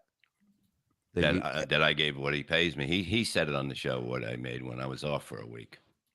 Yeah, I love that everybody. Oh, Kevin's going to be mad. Kevin's always fucking mad. What is everybody walking on their tippy toes for? And who gives a shit? Is he, Bob, how much of that is real where he knows he has to be fucking agitated all the time and have an enemy? Is he like that in life where he's always that fucking grumpy or? It's a different him off air. But yeah, he gets whatever angers him, he goes on the show to talk about. That's what the show is, you know. Right. It's But about all Show me the numbers. Thank you. It's basically Ooh, about the business. Kenneth, thank you for gifting a membership. Thank you, buddy. All right. He talks about what he knows: podcast, comedy. You know what I mean? What he's involved in, and that's what he does. I mean, Before last night, did you guys know that John actually drove for Uber? Yes. Yes. He never told that to me. How did you find that out? So there was a screenshot that when on one of his shows, he showed his screen one time during one of his podcasts, and these guys, you know, the Reddit people, they're like just they're unbelievable. They froze it. They, you know, zoomed in on it, and they see his email is open, and one of the emails in his inbox was for a class action thing for Uber drivers where they got I think every person got like $2 or something, and that was the email sitting in his inbox, which confirmed the rumor that people had that he was driving Uber. And he did it longer for 2 weeks. I know he said yesterday he only did it for 2 weeks, but he did it longer for 2 weeks. And I thought it was such a great moment yesterday when they said, well, what do you care? And he goes, because I'm embarrassed about it. And that was real John. And that's what all of us would feel like. So we can relate to that. Right. You know, I mean, I thought that was so great. It was the most powerful John has ever been. And I kind of wished they didn't move off of it so quickly. Like it was just on to the next subject. I thought we were about to get a breakthrough with John where he, you know, just has this fucking meltdown moment. He starts weeping. I'm embarrassed by it all. I'm sorry. He admitted he was embarrassed to admit he was an Uber driver. He was embarrassed to admit he was a substitute teacher. And I think the majority of the reason for that embarrassment is because he's on social media, he's on the air, and all he's doing is trying to convince us that everything's great in his life. So prior to last night, though, he never admitted to, although you had that email, he never admitted to actually driving for Uber prior to last night. He No, may have once. Yeah, I think he did Okay. mention it once before he left the airwaves. But he should be embarrassed about selling drugs. Maybe taking money to beat somebody up with a bat. That's something you'd be embarrassed about. You know? Yeah, Bob, you made that point yesterday. One, I love that you would always differentiate between Lyft and Uber. Like, I drove for Lyft, but you also saying it was an honest living that I was doing. It wasn't something like selling And drugs. it was the only thing I could do. I basically couldn't stay. I still couldn't. I couldn't sit either. I basically I come home crying after 20 minutes sometimes because I couldn't. I was in so much pain. I could not sit. So I had to learn how to do all this by going to rehab 5 days a week and like learning. I'm not going to get to a gig if I can't sit in the car. I can't if I can't stand on stage. Nobody's hiring me. And I had good friends of mine that would not hire me because they didn't want to see me like that on stage. So basically you had no other options. Nobody was offering me gigs. My gigs, once in a while, I did a gig, and I basically, it was very hard to do, dealing with fucking lights. Like even light would fuck me up, and anything like that. And it was like just Frankenstein after that. No, accident. it was just not a fucking. It was not a good time. It was like I had to either do this or give up and just fucking put a bullet in my head. And I decided after a while I wasn't going to do that because I said I'm going to get better. And once I got that in my mind, after talking to my son, I was able to say I'm going to do this. And it took me a while.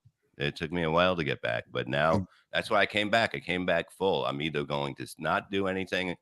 I talked to my wife. I'm either going to retire, that's it, or I'm going to come back full time. And she goes, you're different. You're better now. You're better than you were when I first met you before the accident. And I said, I'm on then.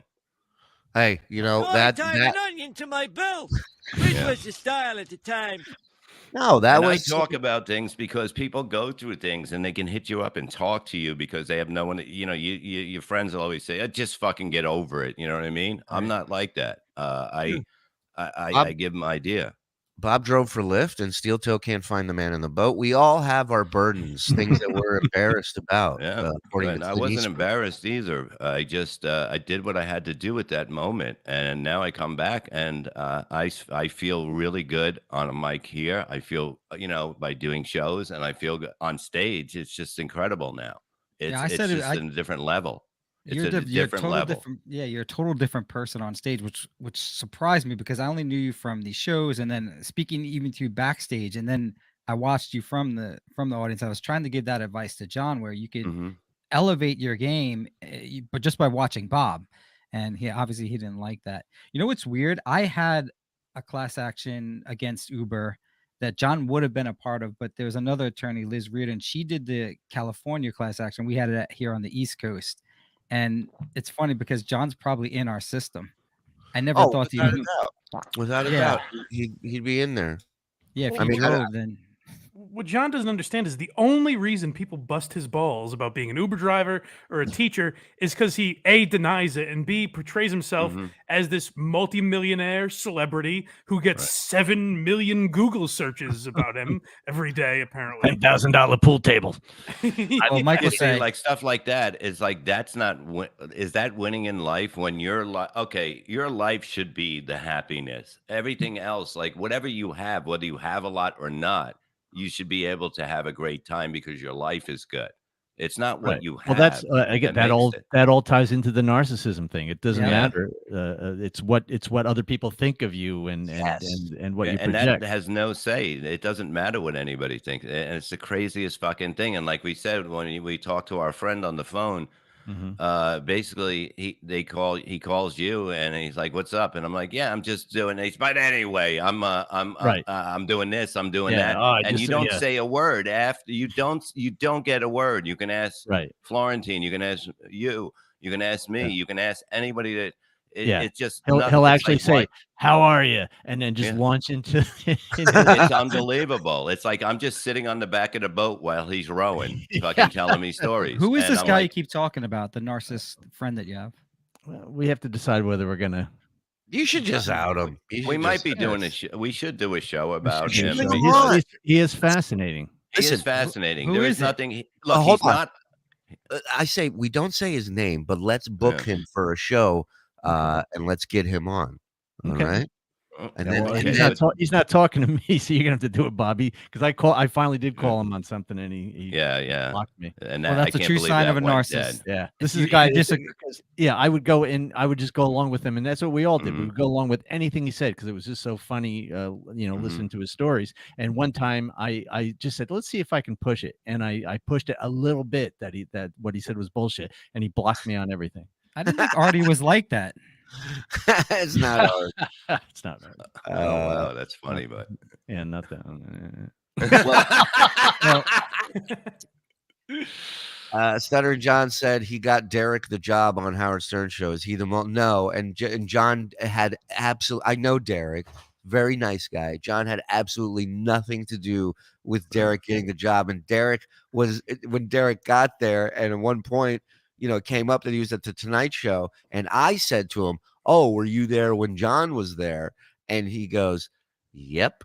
And he just kind of put his head down. And I go, "Oh." He goes, "Listen, he was always nice to me when I was there." He's like, "But at that time, John was trashing Howard, and I think it was around his first lawsuit, or maybe around the first lawsuit or something." And he was just like, "I am no longer in contact with him." Blah blah blah. He wanted nothing to do with John once he got there. Now this thing here is. And Derek was a real writer, by the way. Derek was an actual writer in the writers' rooms, doing actual writing. This super chat is a lot to what I was thinking yesterday. Why was John so obsessed with Karl not having kids and being married? He kept going back to it. It became creepy. From Tony, $4.99. And the Leno thing that he threw out there, like some vague what was that reason about? Leno doesn't have kids. But then what did his answer was very weird about that. Very. Because it Well, made it. Here's what John does: is he made it seem like there's some shroud of mystery and some sinister reason why Leno doesn't have kids, and then goes, "But I'm not going to talk about it." It's like, well, now we all think it's something horrible, right? Exactly. You think Jay was sitting there going, "What's going on with this?" Well, did you ever get an answer from Karl why he doesn't have kids? He doesn't want them. Yeah, he just said he didn't want them. It could be there physical, are right? people it could be that him don't or want her. kids. And gay people have kids. I get that also. It could be physical. It could be with his eyes. He saw the pain and torture that people with children have on their face. And he said, "I'm not doing that." People want it's like why people don't have pets sometimes. They don't want that, to hold them back from doing stuff. And I think it's their decision. And if they don't want kids, that's okay. Well, the connection's obvious, right? Carl said, Hold on. Carl goes, go ahead. Stuttering John believes that being gay is a negative thing. I mean, we all do. So it's like he's trying to press the fact that if you don't have kids, then therefore you're gay. So he's just trying to make that connection to Karl, obviously. Right. Yes. Carl just worries that one day his kids could be food insecure. Aren't we all? Aren't we all laying awake at night worrying about that, Mike? I mean, it's a great point. Blind Mike brings up a great point, guys. Thank you. Why does John care if people have kids? Leno loves cars in his career. Probably realized he wouldn't be around enough. But that's another reason. Like, there's so many reasons. Well, we just got to ask Karl, though. There's no reason to speculate. Where will the pool? I don't want Karl to say that he's gay to us. Right. I will out that motherfucker. Okay. I will out and him. Shuli's gonna have to become gay because he's got to steal it from him. Bob, one of the coolest things about this whole fake woke thing is that because we now can't associate being gay with a negative connotation, right? So we all make pretend that it's not negative. Now you can say that anybody is gay that you want and not be sued for defamation. Because there's no damage to the person. So I could say Howard Stern is gay right now, and he can't sue me because there are no damages to being gay. Right. It's not like it's the 80s and there was AIDS. Yeah. It's actually a compliment. It's actually a compliment now. You know, you're gay. Why? Thank you. Why? Thanks. You know. Can I ask you a question? My wife ain't sucking my dick right. Can you tell her how to do it right? Where will the pool guys put Bob's coffin? D&D from Kobe Clown. I don't know where I want it in the yard. I don't know yet. William Boers, $9.99. John looks and lies like a modern day Lady Di. Now another of O&A fame. I don't know if you guys noticed this part. When every time I know when he asks me a question, he goes, "Bob, tell the truth." When yeah, we did point that out. That's really weird, right? Yeah, it's a sign that he's lying because he was saying, "Let me tell you the truth. Here's the truth." Okay, yeah. Like he said it a couple different ways of truth.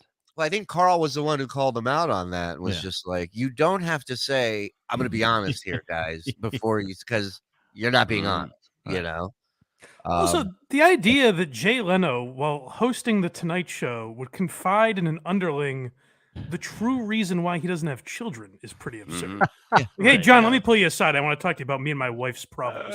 The guy who they had to tell to stop taking free shirts from the Tonight Show box. He's the guy Jay turns to in dark times. Maybe if Jay could have sold those shirts, he would have had enough money to have a kid. Yeah, exactly. Aaron Brown, $5. So much of yesterday was frustrating. Bob could have went harder on Stuttering John. KB was petty, and nothing was really revealed or settled. Get him on, Shuli. Just pay. I'm not paying. I offered. That ship sailed. At this point, he should just do it, just to do it. You know, I told I split super chats with you, 50-50. I believe that would be good. You know, I believe that's fair. Didn't realize vampires felt pain. Was there also. Kobe Clown. Oh, Bob should do marketing. Shuli Network or a bullet in the head. Bob Levy quote. There you go. Scalzo photo. $5. That's true. Colin Leach, great show. Hopefully Stuttering John will do the show. Very telling that Carl thanked and complimented Stuttering John on his way out, and Stuttering John insulted him 2 more times. Did he really? Yeah. Carl may now be afraid his daughter could come out looking like Baba Booey. I mean, that was a great little exchange too. When he goes, "You said my kid looked like fucking Baba Booey."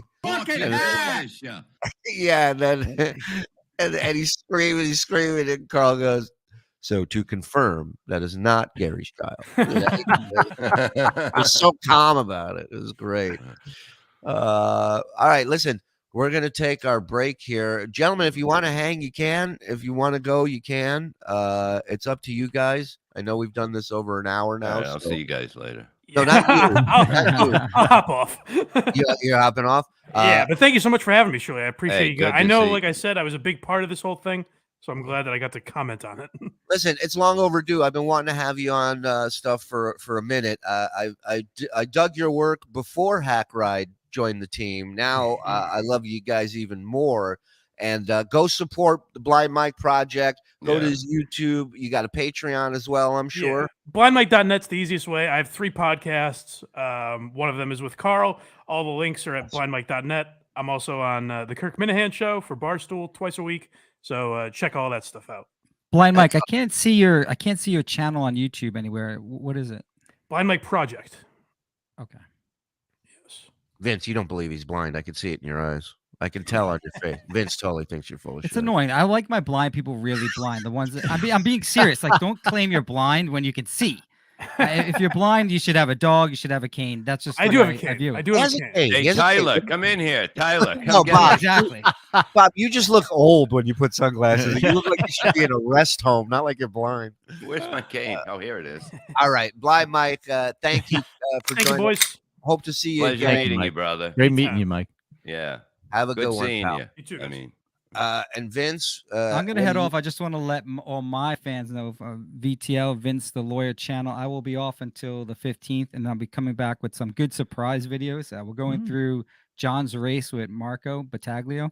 Oh, if you thought there was some homophobic stuff yesterday. What's weird is like John raced Marco at a gym on the west side because it was the middle of the winter, and Marco sort of backed out to racing John in the 40-yard dash. They raced in the 100-yard dash, and then John wanted to do the 40. High Pitch Eric shows up along with there's another dude we pranked when we were doing it Back to the Habitat. He's a white dude. He's a rapper. He was in a lot of videos. Michael Rappaport. He shows up there. Yeah, and we pranked him on Back to the Habitat. We had Eric call him like 4 or 5 different times. He was pissed. Super mad. So He's we're doing that. out Eric, I imagine. On the phone. Worse than Jackie. So I will be back July 15th. I sent John an email and a text message with your offer. Great. And I'll say I'll up the ante that I will pay him a percentage. Sorry, I'll pay him a flat rate.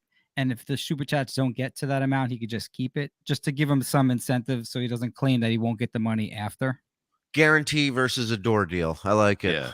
Yeah. Even just like a minimum. If it goes more than whatever, even say it's 1,000. If it goes more than that, then he can keep it. If it's half of 2,000, right? You're gonna split it with him. So, or how about this? How about John pays you to come on the show? That's what it should be. John, pay me, and I'll split that with you. What do you think of that? Done deal, pal. Done deal. All right, Bob. Good job yesterday. Don't let them hassle you. You're in a tough situation. I know you don't care. That's the whole point. You don't give a shit about this immature thing going on with them. All right, Mike. Good job. If he had something really bad to say, then it was going to go. But he didn't come in. He wasn't there for a fight with me, and it was clear. Right. I agree. And all right, Vince. Later, buddy. Vince the lawyer, guys. Go give him some love. Give him follows, subscribe, all that. All that.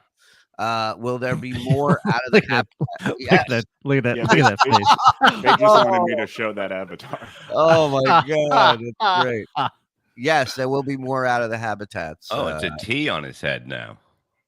Oh, there's a lot of it's like there's a couple letters on there. It looks like an eagle. It looks like an eagle soaring through the clouds.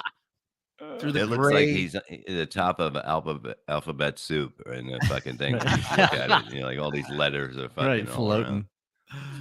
Vince King Troll. Yeah. You have no idea how bad when he started to say, when he was wrapping up, and he was like, I just want to say, I wanted to pull him out of the stream so bad, but I didn't. I restrained myself. Good. Look who's learning. My AI is learning, guys. It's feeling. Let's go. We'll do this break. We'll come back. We got some Chad clips from yesterday. Apparently, he was upset that we entered the stream sniping arena. So he'll probably be mad again today, but we'll see. I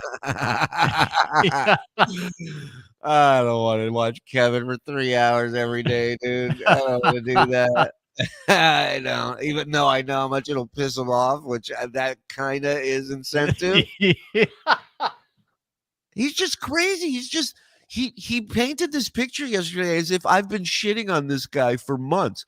Bob, how long has he been talking shit about me, the network, all the shows? I mean, and I never said a word. I never said a word about it. Yeah, I don't know. I can't get in that mind. You can't. You wouldn't want to be in there. No. Vince is a hack. Tell me something I don't know, Hawkeye. All right. All right. Let's go. All right. Let's go take a break. MLC and Shuli over 1,000 viewers. Poor Chadley 160. And look, it wasn't my intention to take, numbers from people. I wanted to watch and see what was happening. And I wanted to be able to at least say, to give my replies to accusations or claims. And since he wasn't going to give me a fair shot at that, his worst hater, if they were on one of our shows and I had the opportunity to get Kevin in there and confront them, you don't think I'm doing that? Mm-hmm. You gotta let like Mighty Horse Rocks. Don't ask Bob to criticize his mail ticket. Let me tell you something. I'm fucking rich. Okay? I'm fucking rich. It's the highest. How much is your pool table worth? Is John? I got a $10,000 pool table. I am rich, and everyone around me is rich. Look, usually I only watch the Uncle Rico show. Now I'm watching the BS show, and I'll probably start watching Miserable Men. Thanks, Kevin. Thanks, John. Thank you, Indian bra. This is the Shuli Network is a casino, whether you guys know it or not. You're walking into this casino. and you're going, look at these shiny lights, and then there's the voice, and ladies and gentlemen, we have a buffet is now open, all you can eat. It's all the way in the back of the casino. You got to walk by the BS show. You got to walk by Miserable Men, Uncle Rico, Freddie Mercury, the Godfathers, and Levy Land, and odds are you're going to stop in that fucking casino. Out of the Coffin, Friday at 11. Thank you. What's that shining over there? That's Out of the Coffin. Let's go play that machine. Drop some quarters in there. Yeah. Levy Land will be going to either Monday or Tuesday from now on because Rob's schedule got changed. So we'll skip this week and then we'll figure out when we can fit it in. Alpha male Rob Saul. I just want to say that. Yeah. There's no homophobia here. There's none. There's none. Vegan is the most manliest thing you can be. Fuck yeah. Well, hey, later today, let me tell you what a man I am. I'm rollerblading to the vegan restaurant out here. Yeah, that's how alpha this motherfucker is. What do you think of that? You have your leg warmers ready? RC Nation, I like these shows best. I think Shuli does a great job of curating talent, understanding what is funny. We're trying. We're not always, but we're far from perfect, Yeah, but we're always trying to figure things out and how to make them better. And that's one thing that is important. It really is, because if we're missing something, we will figure it out. Bob hired Stuttering John to be his co-host on Out of the Clock. Can you imagine that? Can you imagine that? I'll make him wear a cape. Yeah. I don't know. That's true. I don't want to put that on. Shuli on the blades and Brennan on the bicycle. Why can't Brennan see they have more in common than he thinks? Yeah, Kevin, you could be towing me through the city like a little rope. I'm holding on to the back of the bike. You're pedaling. I'm rollerblading. I got my wrist guards on, my knee pads. You got your Knee helmet. pads are flashing. Yeah, they're reflective. They're reflective. Boys in the back, Photoshop me some of that, please. I'm on it. Can we get paid, please? Yeah, all right. Let's run some ads. Let's run the ads. We'll be back in a couple minutes. A lot to come. A lot. Listen, we've done an hour and 42. We haven't played anything. Yeah. We've just been talking. This is the BS show. We'll be right back. Ladies and gentlemen, the Shuli Network would like to welcome a new sponsor joining us, Factor. Now, if you don't know what Factor is, you're about to learn.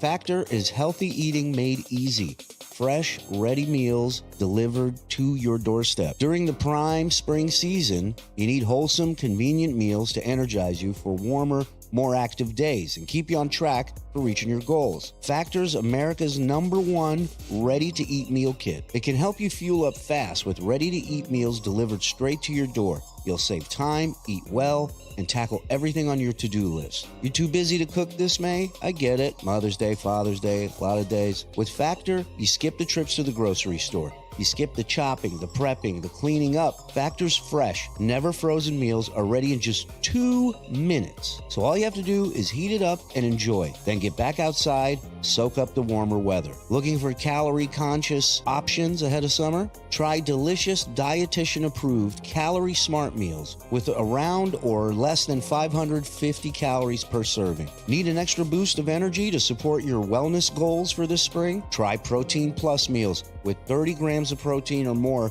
per serving. They offer delicious flavor-packed options on the menu each week, fit in a variety of lifestyles from keto to Calorie Smart, vegan plus veggie, and protein plus, and is prepared by chefs and approved by dietitians. Each meal has all the ingredients you need to feel satisfied all day long while meeting your goals. And if you're looking to mix it up, you can add a protein to select vegan and veggie meals each week. They have 34 plus chef-prepared, dietitian-approved weekly options.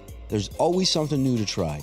Plus, you can round out your meal and replenish your snack supply with an assortment of more than 45 add-ons, including breakfast items like delicious apple cinnamon pancakes, bacon and cheddar egg bites, bacon and egg breakfast skillet. I mean, the more I tell you, the more hungry you're going to get. The sooner you need to jump on this. You know, with Factor, you can rest assured you're making a sustainable choice. They offset 100% of their delivery emissions to your door. Source 100% renewable energy for their production sites and offices. This May, get Factor and enjoy clean eating without the hassle. Simply choose your meal and enjoy fresh, flavor-packed meals delivered to your door, ready in just 2 minutes. No prep, no mess. So here's what you do. Head to factormeals.com/Shuli50. Use the code Shuli50, SHULI 50, to get 50% off your first box. That's code Shuli50 at factormeals.com/Shuli50 to get 50% off your first box. Go to the site, get your 50% off, and we thank Factor for being a sponsor of the Shuli Network. Let's get back to the show. Friends, family, and loved ones. I bet you haven't purchased a Father's Day gift yet, have you? Not to fear, the leaders in below-the-waist grooming are here. I'm talking about our pals at Manscaped. They're saving the day yet again with the total package for the father figure in your life. It's time to upgrade his game from waist to face. With this exclusive offer, have him join the 8 million men worldwide who trust Manscaped and get 20% off plus free shipping with the code Shuli Show at manscaped.com. That was cool. It's Father's Day. Let's be honest. We've all seen our pops naked, right? It ain't pretty. And his appearance down there, looked like he was on the ABA All-Star team. I mean, it was lush. A lot going on. So, we can't follow in our father's mistakes. We have to go the opposite way and look presentable. In the game of life, being a dad is never easy, but it's time to treat your pops like the ultimate Father's Day MVP with the Performance Package 4.0. Inside the package, he'll find their signature Lawnmower 4.0 trimmer, brand new Weed Whacker 2.0, ear and nose hair trimmer, Crop Preserver ball deodorant, Crop Reviver toner, performance boxer briefs, a travel bag to hold his goodies. I mean, what more do you want? Lasers? Oh, and we can't forget about the moneymaker. Manscaped has absolutely changed the game with their brand new Beard Hedger Pro Kit for fathers around the world. I live by this thing now. I love it. Included is the Beard Hedger trimmer, beard shampoo and conditioner, beard oil, beard balm, and 2 free gifts with their signature beard comb and scissors. We all know dads love their comfort. If his grooming routine is already dialed, make sure to hook him up with Manscaped Boxers 2.0. As silly as this sounds, this might be my favorite thing in the entire package. Love them. So comfortable. Perfect. It's without a doubt the best boxers for men of all ages. So get 20% off plus free shipping with the code Shuli Show at manscaped.com. What'd you say? Bring that back? That's 20% off with free shipping at manscaped.com and use code Shuli Show. Make this Father's Day one he won't forget with Manscaped. Thank you, Manscaped. Let's get back to the show.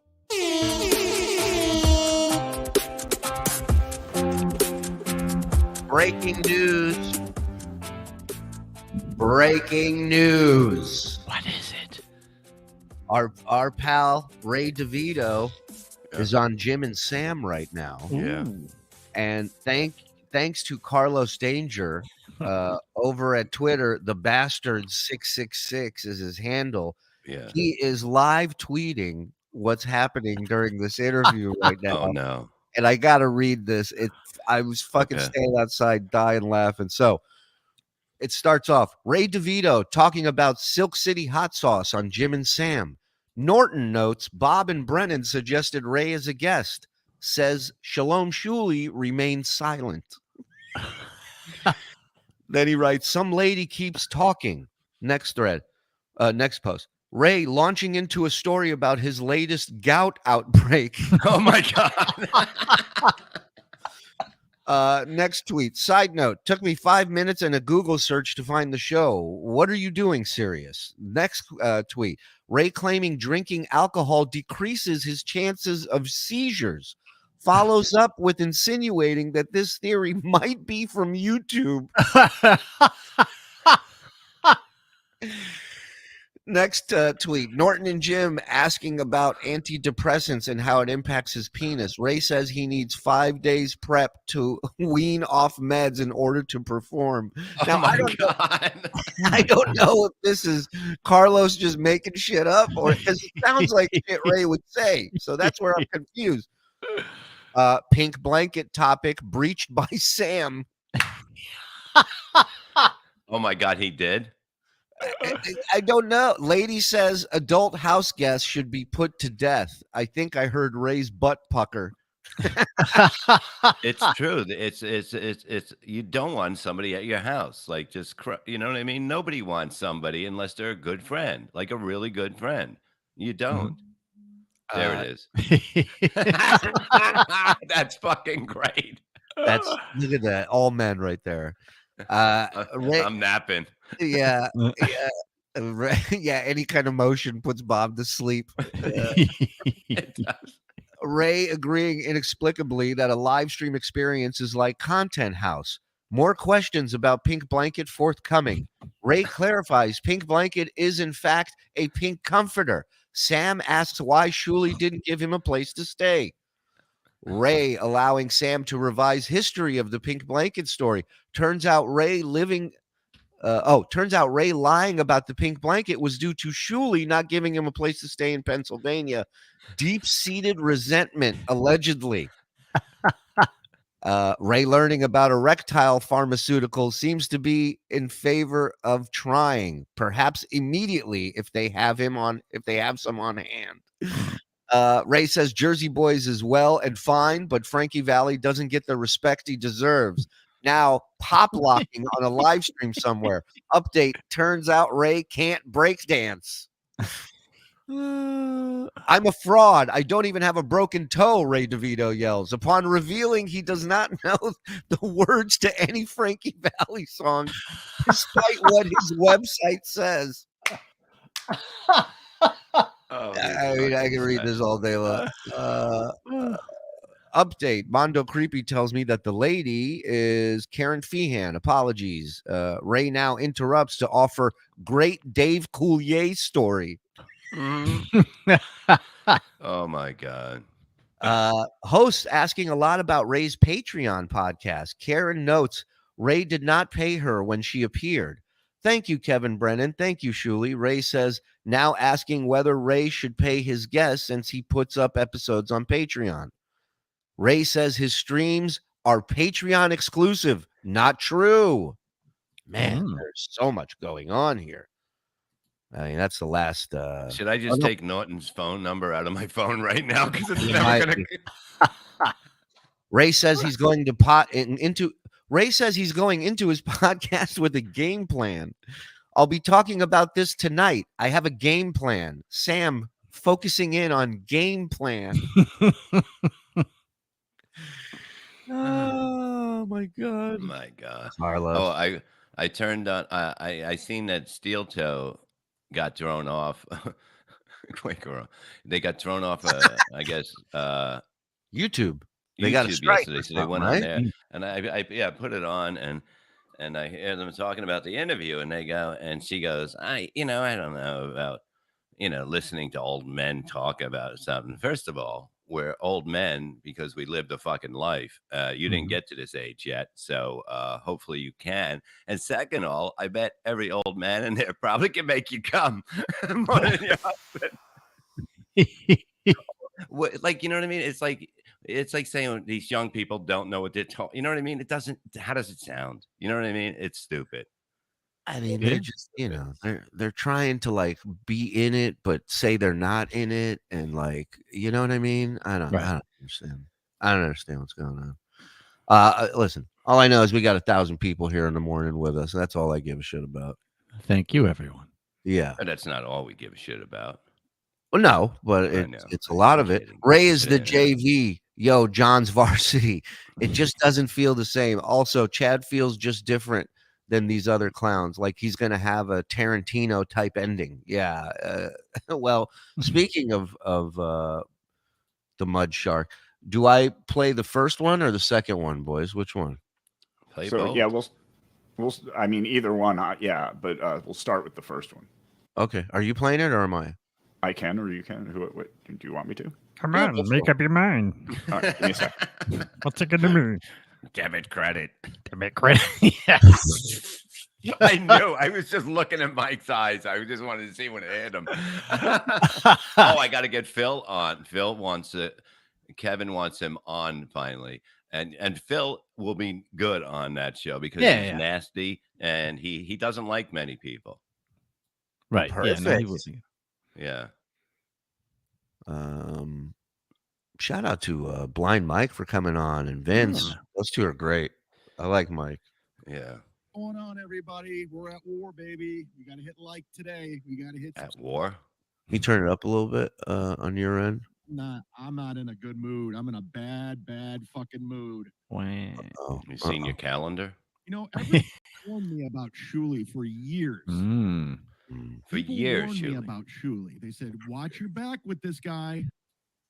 Watch your back. He's a snake. I've heard it all the time. People telling me, and I go, you know, nothing's really happened with me. He's never been a dick. He's never done anything bad. And then just recently, we worked together over at Side Splitters in Tampa. We worked together at Side Splitters in Tampa. Got along wonderfully. He was complimentary, saying I was funny.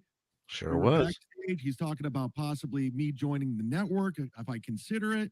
His producer, Joe, wanted to work with me. Is that true? You asked him to join a network? Whoa, hold on a sec. Go ahead, Joe. What do you want to say? You start. Producer Joe wanted to work with him? I mean, you wanted to work with him like I wanted to make sure he'd be interested in coming over to the network. Like I don't even remember the conversation we had in the green room. It was so meaningless, and I'm not knocking him. It's just like it's just two comics sitting back there talking before a show. It's not anything groundbreaking. I don't even remember if he was still on the show. I think he was still on the show. So why would I offer him to come over to the net? I don't know. I don't recall. Maybe I said it in like a nice kind of. Though I've never been looking for Chad to come over to the network. And then like 2 days later, he blocks me on Twitter. Joe's not working with me because of the drunk episode. No, it wasn't because of the drunk episode. It's because what you said. It's what you said about a friend of mine for over 20 years and his family. And I don't fuck around with that, man. I don't do business. I don't, I don't associate with people who do that shit, man. And Joe not working. Hold on. And Joe not working with you. I never said anything to Joe about not working with you. Me That was either. a decision Joe made on his own from working with us. Legion of Skanks, and he's shitting all over me, and he's on Kumia's shitting on me. And now he's stream sniping Kevin's show, knowing damn well that's what I do. No. That's not happening. Oh, it happened. I'm the sniper. It happened. What time you going on today? It happened in a major way. Sniper, bro. That's what I do. Well, that's what you did. That's what I do. That's what you did. It's what a lot of people do, Chad. First, you take Carl's idea. Wasn't he saying that you did it better? Oh, he said he says he only watches Uncle Rico because it's the best one because it's three comedians and how they're funny him and Jim talk about it every day. Yeah, huge I mean, fans. Huge fan. Big fan. John, but then you just beat it to the fucking ground. Can we get the volume louder anyhow or no? I don't think so. You and fucking Levy. What time? What's the time on this? Infamous of 151. 151. That's the first clip.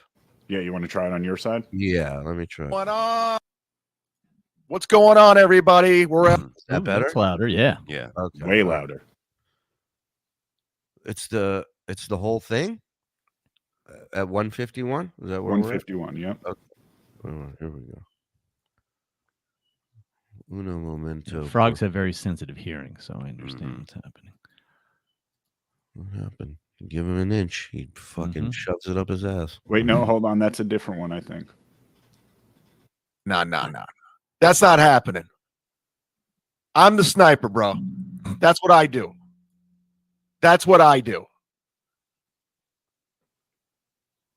First, you take Carl's idea and start covering Stuttering John, but then you just beat it to the fucking ground. We had 1,400 people watching Sunday night. Us beating this to the ground. To the ground. He's never said this. He's never said this ever before. It's been just smoke up the ass. Ever. One of these guys is a liar.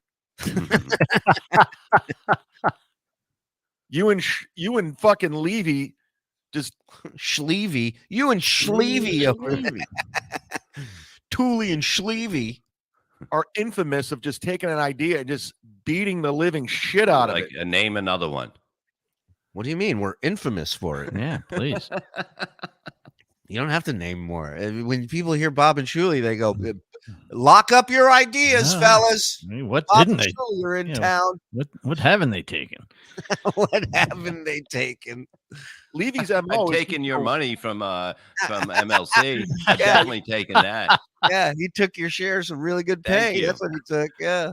My whole plan was to get you on, then take your money, and I did it. Well, and that's why he brought you back the second time, to get you a pay raise so he can get more of that. All right. It's a genius plan. That's Bob's casino. Bring you in and kick you out. Beat it to the ground. You get a gig in a market and just fucking ruin it.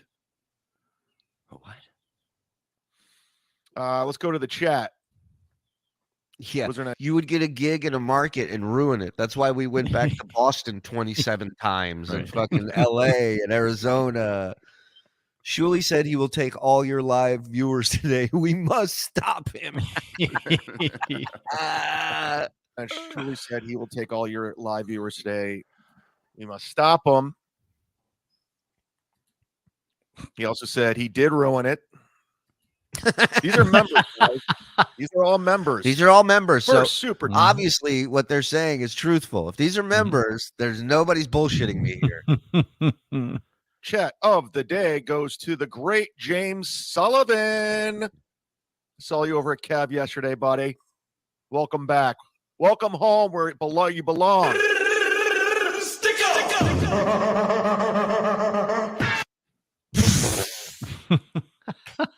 It's a big day.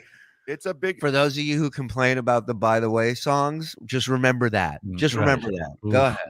I'll give you that. All right, no? Can we have a song, please? I did send a new one. Said it again, boy, here on the show. You uttered those words, you're a big asshole. You said, by the way.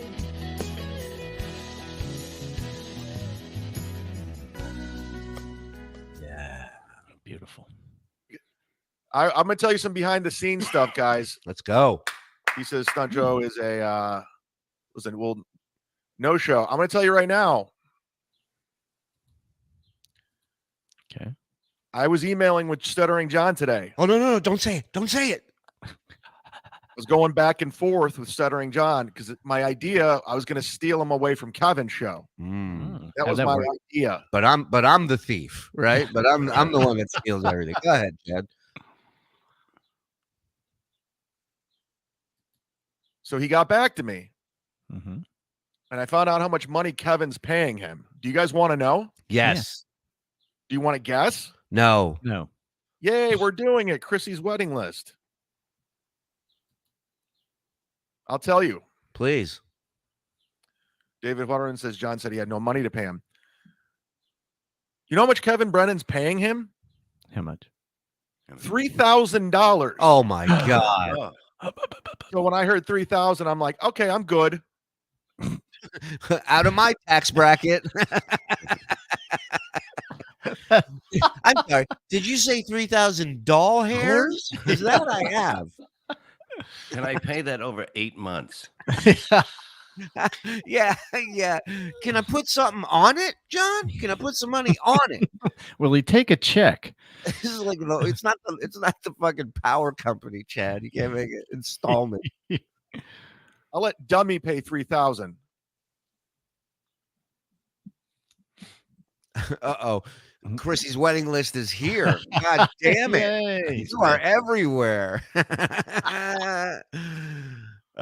Frank Pellegrino, I think, tried to super chat yesterday. What was that post from him yesterday in the show? You remember, Mike? He tried to super chat on Brennan and they wouldn't read it or something. Yeah. So he said he'd send it over here.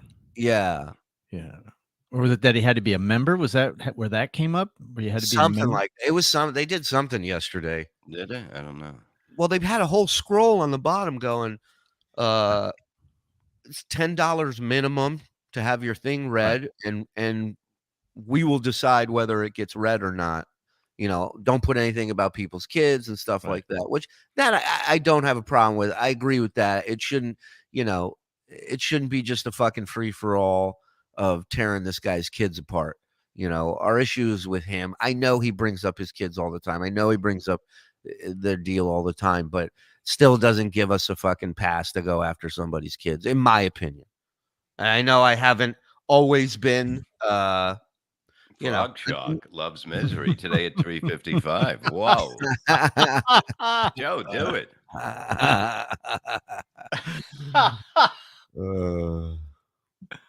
$3,000. That's like $1 million. So no, he can have him for $3,000. He says he's lying. He will. Sucker. $2,000, Tigmeister says.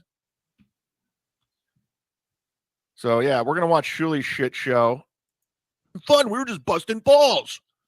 Look, We were now just he's busting watching us. balls. Now he's watching us yesterday. Shuli's show starting. Hit like, hit subscribe.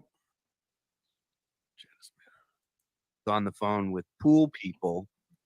That pool bit is It dead. sounded like It's a pull bit. It's a pull bit. Yeah. That pool bit is dead. It is a. It's a wrap. Oh, hold on. Yeah. I do not Unlike- on that. Unlike the hype train. Yeah, this is when they tell me Chad's watching us. By the way, Is that an MLC? is she no longer with us? No, it's terrible. But you like train wrecks. This labeled. You enjoy. That's why you like Stevie Lou. You love a train wreck. That's why you enjoyed it. That's why he's there now. Curious as to see who is sniping me, Chad. I do not condone that. I did not give you my permission for that, Chad. So Are the pauses more than he actually talks during the show? Because he stops and just and then I'll tell you. I don't know. Like, I've never watched his show in length, so I don't know how he does it. This is weird. Like yesterday was tough because I wanted to hear what John had to say. I wanted to hear the discussion. So it really wasn't about, I kept trying to remind myself, it's not about me talking. Like, everybody wants to hear him talking, you know? Yeah, but he was talking regularly without anything up, and it was just like so dragged out. Oh yeah. Well, his eyes are in the chat the entire time, you know, hoping that somebody feeds him something because he's got nothing. Shuli, there are rumors of you hanging around the slutty vegan. Confirm or deny? It's a great name for a bar. No comment. Yeah. I'm gonna hand that to the slutty vegan.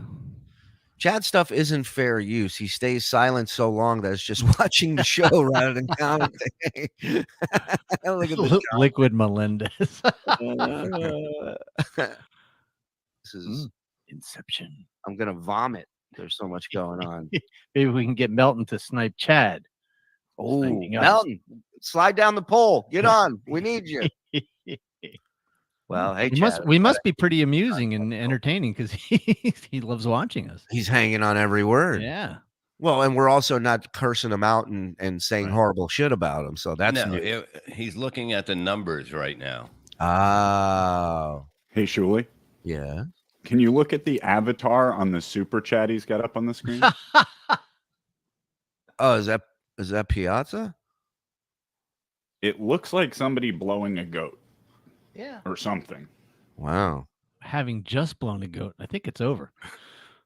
No, that's Mike Piazza drinking, celebrating in a locker room with an animal of With some his kind. with his lucky goat. Mm-hmm. Couldn't have done it without you. Come here. They won the pennant. Covey Clown, you forgot my chat. Can a clown get a wrench? Yeah, dog. Coming at you. Well, Kevin, you just sit and we'll handle this. You know, you do what you do best. Wait for everybody else to do something. You got it. Some people do a hype train. Maybe later. I'll think about it. I'll show. Hey, Chad, I'll show you what a real hype train looks like, motherfucker. Huh? You want to hype off, dude? You want to hype off? I will send you the link if you want to hype off right here, right now. Show them how to pull a hype train. I got him dancing. Oh my god! Wait, you didn't see nothing yet. Watch. You're acting just like.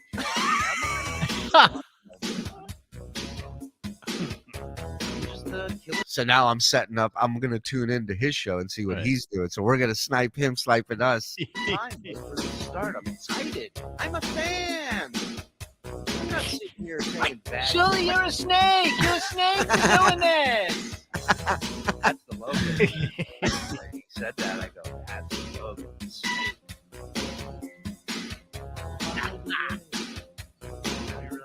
It's something that seems you love to say. I got my hype train. He's winded already. He's exhausted. He's exhausted. All he's done is move his upper body, you know? Juli's a steel toe fan. Tell me the number.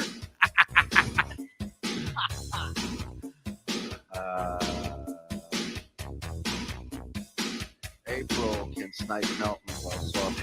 I agree with that, man. I know. See, imagine. Oh, hey, yeah. I don't know. Now didn't he say he is? It's Stuttering John Day. Lately, he said that he's not. Look at that. Now this is us watching him, and we start getting into a hype off.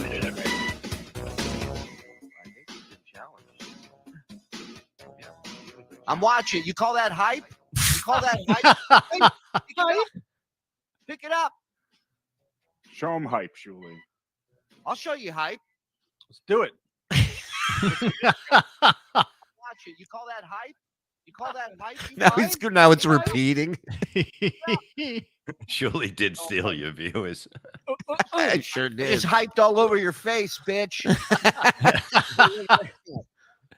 Now it looks stupid without music. Take your shirt off. My guys are taking shirts off. Face, bitch. Take my pants off too. He's naked. That's how hyped we are. There's over 1,000 people watching this fucking idiocy yesterday. What dumb is that? Yeah, so that was Chad's little snipe stream yesterday. He had like 300 when we came on, and that was it. He never got past that. Yeah. Leno, Hal Sparks, and Jetty are all Piazza. Wait, that was a great moment where you guys were like, "Yeah, Hal's," and he goes, "What are you talking about? Hal, all man, Hal Sparks? What are you talking about?" I mean, single, perfectly coiffed Hal Sparks. Yeah, you have a problem with somebody who's not married, doesn't have kids? Why don't you go And knock he did on a Hal's series about getting fucked in the ass, making out with men. You know, right? He's not that good of an actor. People are asking me if I'm serious about fighting Brennan. And I'm like, what are you talking about? I'm not the one who challenged He Brennan. said he's working in Hollywood. Where's he Hey, working? yo, bruh, Oh wait, hold on. This was a clip that I found of a fight that Kevin was in on camera on his old podcast with comic Jimmy Martinez. Because I want to, if I'm going to take this fight seriously, I want to know what I'm up against. Got to see some video. I don't know if you guys have seen this, but this is Jimmy Martinez here. ask you a question. He asked you a What's question. the question? You're not going to As win. if he's doing the podcast today. Yeah, but is he working in Hollywood? He said he's working. I'm saying Jimmy's got baggage. He got fired at Hot 97. He talks a lot of shit. Like he's got the game figured out. He's gambling all Yo, weekend, let the brother not answer the sleeping. question. So fuck all that, nigga. That shit Oh, Kevin is talking to Jimmy's agent, and he's telling him all this. Oh boy. don't affect me when I go into these auditions and I'm on set and all that. Nigga. Yeah, it do. Yeah, it no, do. it don't, bruh. Okay, so what is he? Jason, you know he's not sleeping. He's gambling all week, and then he's going out and no sleep on a Monday and auditioning. I don't know what he does on the weekend. Okay, well you should. You should. Hey yo. Yeah, talk to Smoothie and talk to Zsa bugging Zsa. right now. I'm not bruh. punking. I'm calling No, you out, No, bitch. you bugging right now. You my said nigga. I you don't told me to play call that. him. No, I You asked told me to ask call him him. a question. Is if he I was working in Hollywood? or not? Where's his next gig in Hollywood? Okay, you don't have a gig. Hey yo, man, listen, bruh. I'm done with this. Okay, good. Good. All right. You said call him to see if you got a gig. Okay, don't play with me. All right. I'll whoop your fucking ass. You know I'll whoop your ass, nigga. So what's Come this? on, there's no reason. You to- know All right. I'll whoop there's your no fucking reason. ass, You nigga. gonna fight me? You think I'm playing with you, dog? So you're Yo, threatening move. people? You think I'm playing with you? Jimmy. I'll whoop your fucking ass, Cat. There we go. Oh, was he gonna blow him? What's happening? Yeah. Yeah, He didn't. He didn't get up, and he stopped him. You know, you got to look at it that way. Maybe Jimmy thought he was crippled. Fuck off of me, man. You told me to call him, right? He's just fucking around. Yo, with shut it. So Kevin, when we fight, are we going to be in office chairs or are we going to be standing up? I think that'd be fun. You're riding around. Because office chairs, he's got the advantage. I mean, he's Yes, he's he has clearly experience. Yeah. he's experienced in this. Yeah, the one guy says KB did nothing wrong. This guy's a coward. KB did nothing wrong. He's He talking just called to him the guys. out on what he was talking about. Okay, so be prepared for people to react this way when Yeah. you call him out on things. What do you mean the guy, whether he overreacted or not, Kevin putting him in this position caused this reaction. So why everyone is saying Kevin did nothing wrong? He Good poked, radio. He poked. That's right. So sometimes you're gonna get punched in the face for Yeah. good radio. Right. And not Don't yeah. make excuses for it. Right. And he was supposed to call just to see if he's really working in Hollywood, but then he started telling the agent that Jimmy's coming in hungover and shit. That's what pissed him off. It wasn't the original. Do I premise of the think call. what KB did warranted that reaction? No. But you don't know how people are going to react when you bust balls. And there's one thing to bust balls. There's another thing to call people who are in charge of getting this guy work and saying this guy's dropping the ball everywhere, which is what he was saying. It wasn't about whether he's working in Hollywood. He goes, he's up all night, he's gambling, blah, blah, blah. What does that have to do with him getting work? He kept pushing and pushing. Shut the fuck up. This is a wrap. Okay. Play with me if you want to, dog. Wait for me outside. We gotta wrap this What? up. Wait for you outside. Yo, What? talk nigga? outside, Don't man. play with me, dog. All right. Whoop your fucking ass. All right. Wait for nothing, nigga. Okay. So I'll let you know that guy challenged me to a fight. That's all I want to do. First time I've ever seen someone go from a studio to a house with their The magenta monoloid. What happened to the G? Oh, somebody. Oh my God. What happened to the G? I didn't even notice any. I didn't even know what it meant. Bob's laughing. Bob's laughing at your spelling mistakes. That's when you know it's time to wrap it up. Fucking monoloid. Yeah. I thought it was a ride in Disney. Every one of you but Bob would have shit his pants. Guess what, Kafer? I wouldn't have poked a fucking guy like that to provoke him to get to that point. And if I did and he did stand up, yeah, I'd shit my pants, no doubt about it. You shit your pants yesterday. I did, and nobody threatened me. What did you do with the underwear? Did you keep them or throw them Oh, out? I framed them. What do you think I did? No, but I'm saying, like something like that, you just say, I'm just going to give up. I'm throwing these out there. Bad luck. It's a write-off. There's no fixing that. That's like you have a flood, like your toilet overflows and it gets all over the carpet. You go, we'll just dry this up and it'll That'll be fine. fine. Suck the water back into the toilet. Yeah. We just wring it out. Yeah, exactly. What do you do with it? What do you? Surely mud shocked his pants, Josh. I really did. Can you imagine if we had AirTag? Like they have the AirTags now, where you can track everything that you've ever owned. You know, you could just add an AirTag to something. Imagine if we could do that on our underwear from back in the day, and then you, like 20 years later, you pull it up online, and it's just these little dots all over different fucking states. Did you tell your wife about it? We still have other stuff to talk about, thankfully, where I don't have to bring that up in a conversation and be like, hey, crazy thing happened yesterday. I farted in 3D. Do you still love me? In the If you mood, bring it up babe? today, I want to know what she says today. Like, just say a little something happened yesterday. Something You know I what don't I'll want to do? talk about. You know what I'll do? Because I like the underwear that I shit in yesterday. They are. I have multiple pairs, but it's the Manscaped underwear. Not to do another plug, but they're so comfortable and I love them. But yeah, You don't even know you're shitting them. You really don't. You really It's so don't. comfortable. You don't know you're shitting them. That's the new commercial. spot. Let's do Yeah, it. that's the new spot. It Yeah. doesn't work now, Joe. No, it was better monoloid now, believe it or not. Your mistake made it funnier. Yeah, so multiple pairs show us someone's doing well. So yeah, what I'll do is I'll just maybe when I go up to eat after this, we'll just sit there because we like to sit out on the deck. It's beautiful outside, and I'll just go. Can't smell the shit in your pants. I'll go. Airs it out. I go. Guess who's? You should get Air Jordan underwear. I'm gonna say, guess who's down to 6 pairs of Manscaped underwear now? Instead of 7. You should call the fucking place and go when in front of her and go, yeah, I'm gonna need another pair. What if I just call him and I go, someone shit in my underwear that you sent me? I go, what kind of operation? What kind of operation you guys running here? Can I speak to the manager, please? Look at the way these things showed up at my house. I mean, I'm out here. I got a promo code with you guys, and this is what you send me. I pay 50% for you guys to advertise that way. The least I expect is not to have shit in my underwear. Yeah, Shuli did a Beetlejuice. Hey, man, we've all done a Beetlejuice at one point or another. You just hope it stops once you hit your mid 40s.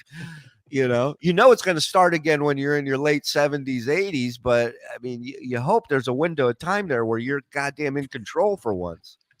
It'd be funny you threw it in the garbage or you bury it in the yard and the cat digs it up and brings it back in the house. I know. What does the cat have? Honey, what does the cat have? Nothing, honey. Nothing. Rustic shorts. That's when I look at my wife and I go, how crazy is that? The neighbor wears the same underwear as me and buried him in the yard. I go, Ray said Bob would have thrown it into the neighbor's yard. Yeah. Would have go, sorry, my dog shit its boxers the other day. Shuli must shit himself a lot. Why do you say that? Like, what was the cause of it? Like, what did you have yesterday that might have been different? What's the cause of it? Shit came out of his asshole. That's what happened. I mean, did you eat something different that affected you? Oh, you know what? You know what? I think because yesterday, so these allergies have been killing me, man. Every morning I wake up. Wait, listen. I'm allergic to shit in my pants too, Joey. So I don't do it. Turns out I'm allergic to 3 chili dogs. They make me shit wildly. No, yesterday, every morning I wake up the last few mornings and I take an allergy thing. Now there's 2 bottles in the cabinet. One has a purple top and one has a blue top. Hey, one is shit pills. Might as well be. So yesterday I took one and it really didn't help, but I had a runny nose the whole day. Runny ass. That came later. So then last night, because it was still bothering me, I opened the cupboard and I go, I got to take another one of these allergy pills. And my wife goes, you already took one today? I go, yeah, it did nothing. I go, the purple top one, right? She goes, no, that's my stomach medication. So whatever that was, I took it yesterday morning. I don't know if that had something to do with it or, maybe I just Evel Knieveled it and I thought I could jump it and I couldn't, I guessed wrong. But I went to fart like a normal human being, like I do every day. And it just, You followed through. It followed through, man. There was no brakes. The brakes were out on this truck.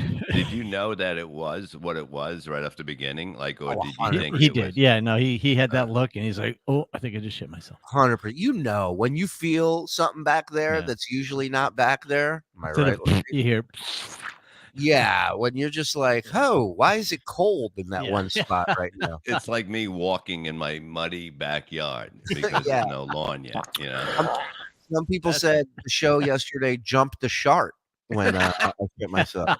Shuli, since you do the show with the thing with the you jump the shark and shark. Julie found out he's allergic to large meat lovers pizza with extra cheese.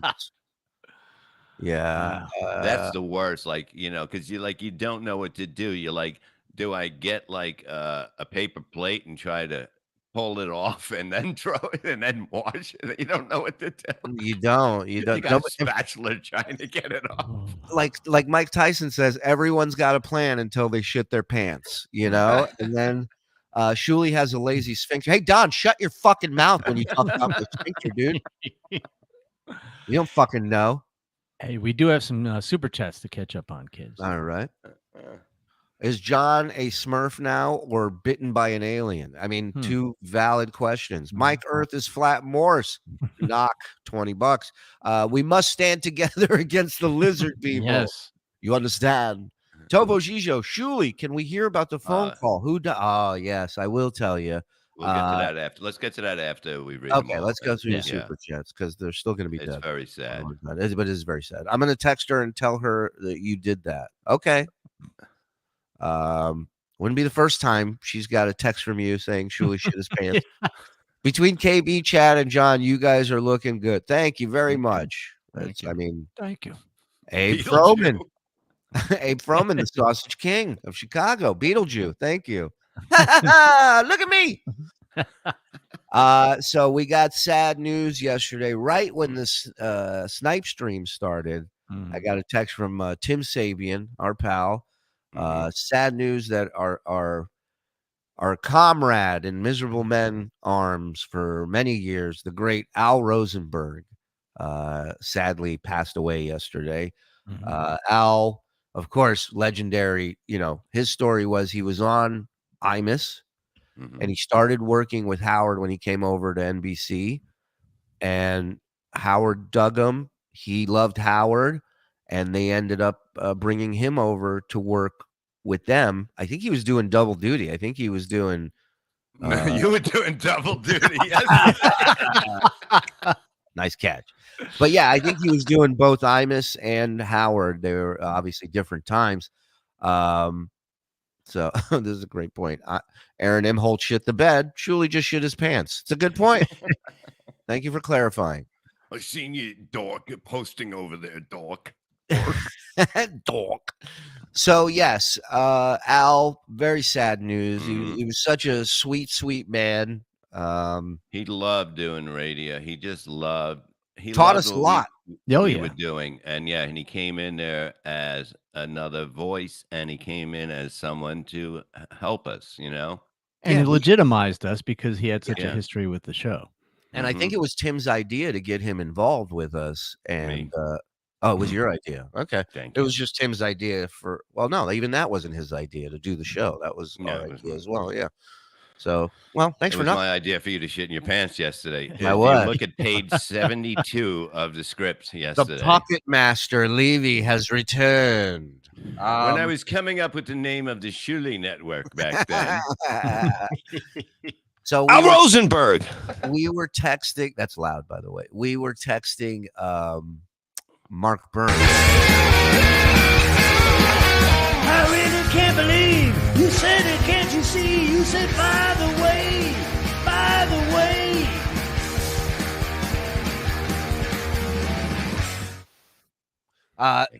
We were texting with Mark Burns yesterday, and we are planning. So Mark's free on Sundays. So we were hoping it was him. right, we go. We heard a Miserable Men member died. You around? And he answered, and I was like, and we were like, damn it. Damn. So I think we're gonna set up Sunday, maybe even this Sunday, if people are around, maybe we can do an afternoon thing and really just the four of us give our tribute to Al, play the Al songs. We got the Schneck video, and just talk about Al and really give him a send off. You know, The rides up there were just so much fun with him. Ah. It was like me. We would meet him somewhere, and then we'd go from there. And it was, I think it You was and- me, him, and Paul, right? And Paul, it was Paul and Twitchell's at some Twitchell's, time. yeah. Oh, Bob would show up. You remember how he was yesterday with the pool people? Bob would show up every night every Sunday to do Miserable Men, that angry at all of them. And it was gold. We would just turn the mics on and he would just fucking yell at all of them, man. Yeah, put up the thing, Kafer, put up Kafer. Yeah, definitely. Let's get that great sound drop. Al Rosenberg, Mike Morse. Love you guys. Keep it rolling. Thank you, Kafer. Brother. Excellent. Al promo. Rosenberg. Let me Yeah. tell you, the cookies, the anything, Kafer is it helps you so much. I'm telling you. The boo. When is he coming on? When's Twitchell's coming on with us? I was supposed to call him back the next day. He likes to talk too much, and I forget. So I'll have to hit him up. Hit him up. See if he wants to come on tomorrow. Sunday at what time? What time? Wait, he works. He's a cook. He's home at 3. He's home at 3 in the afternoon. So maybe Sunday. Yeah, so maybe like 4. Yeah. Okay. 4 or 5. Let me write it down somewhere I won't see either later. Yeah, because we have Rico Sunday night. What do you guys think of this? Do we go over John on MLC clips for Rico this Sunday? It is new John content. I mean, it's new John I believe that's the way to go. Even John said, now you have stuff for a month. I go, this summer. Basically. So Yeah. I think we should be doing that, and I think we should have Kumia on and Carl if they want to. That was the other thing. Not only was Chad stream sniping me, Kumia at one point puts our stream on his show, and he was watching us, watching you guys. Did he have his feet up? I thought I seen a Yeah. picture where he was just enjoying himself. He was just hanging out. He said it was awesome. He texted me. I said, "Thanks for throwing us on, man. That's pretty cool." nice. He said it was awesome. He loved it. Hey, I do have a in the back there a YouTube video of one of the songs I did for Al. So if you want to, precursor to our. Oh, there's the picture. Oh, is that the video? There he is. Yeah, there he is. He's got his That's feet. great. That's great. Look at it. Look at how happy he is. That's awesome. totally a boss. Like, look at him. He's at work. He's kicked up. He's enjoying Yeah. a drink. That's a Nobody can boss. tell him shit. Nobody can say a fucking yeah. thing to him. It's mine. Love that. What? When The is, video. Mike, are you going to go to his thing, his funeral thing? If I could find out when it is, I'm going to try. Yeah. Al Rosenberg. Oh yeah, what did I used to call him? A manatee? Yeah. Yeah. It's pretty accurate too. It's pretty good. Yeah. That's not Photoshop. No, that was Al in the tub. Go ahead.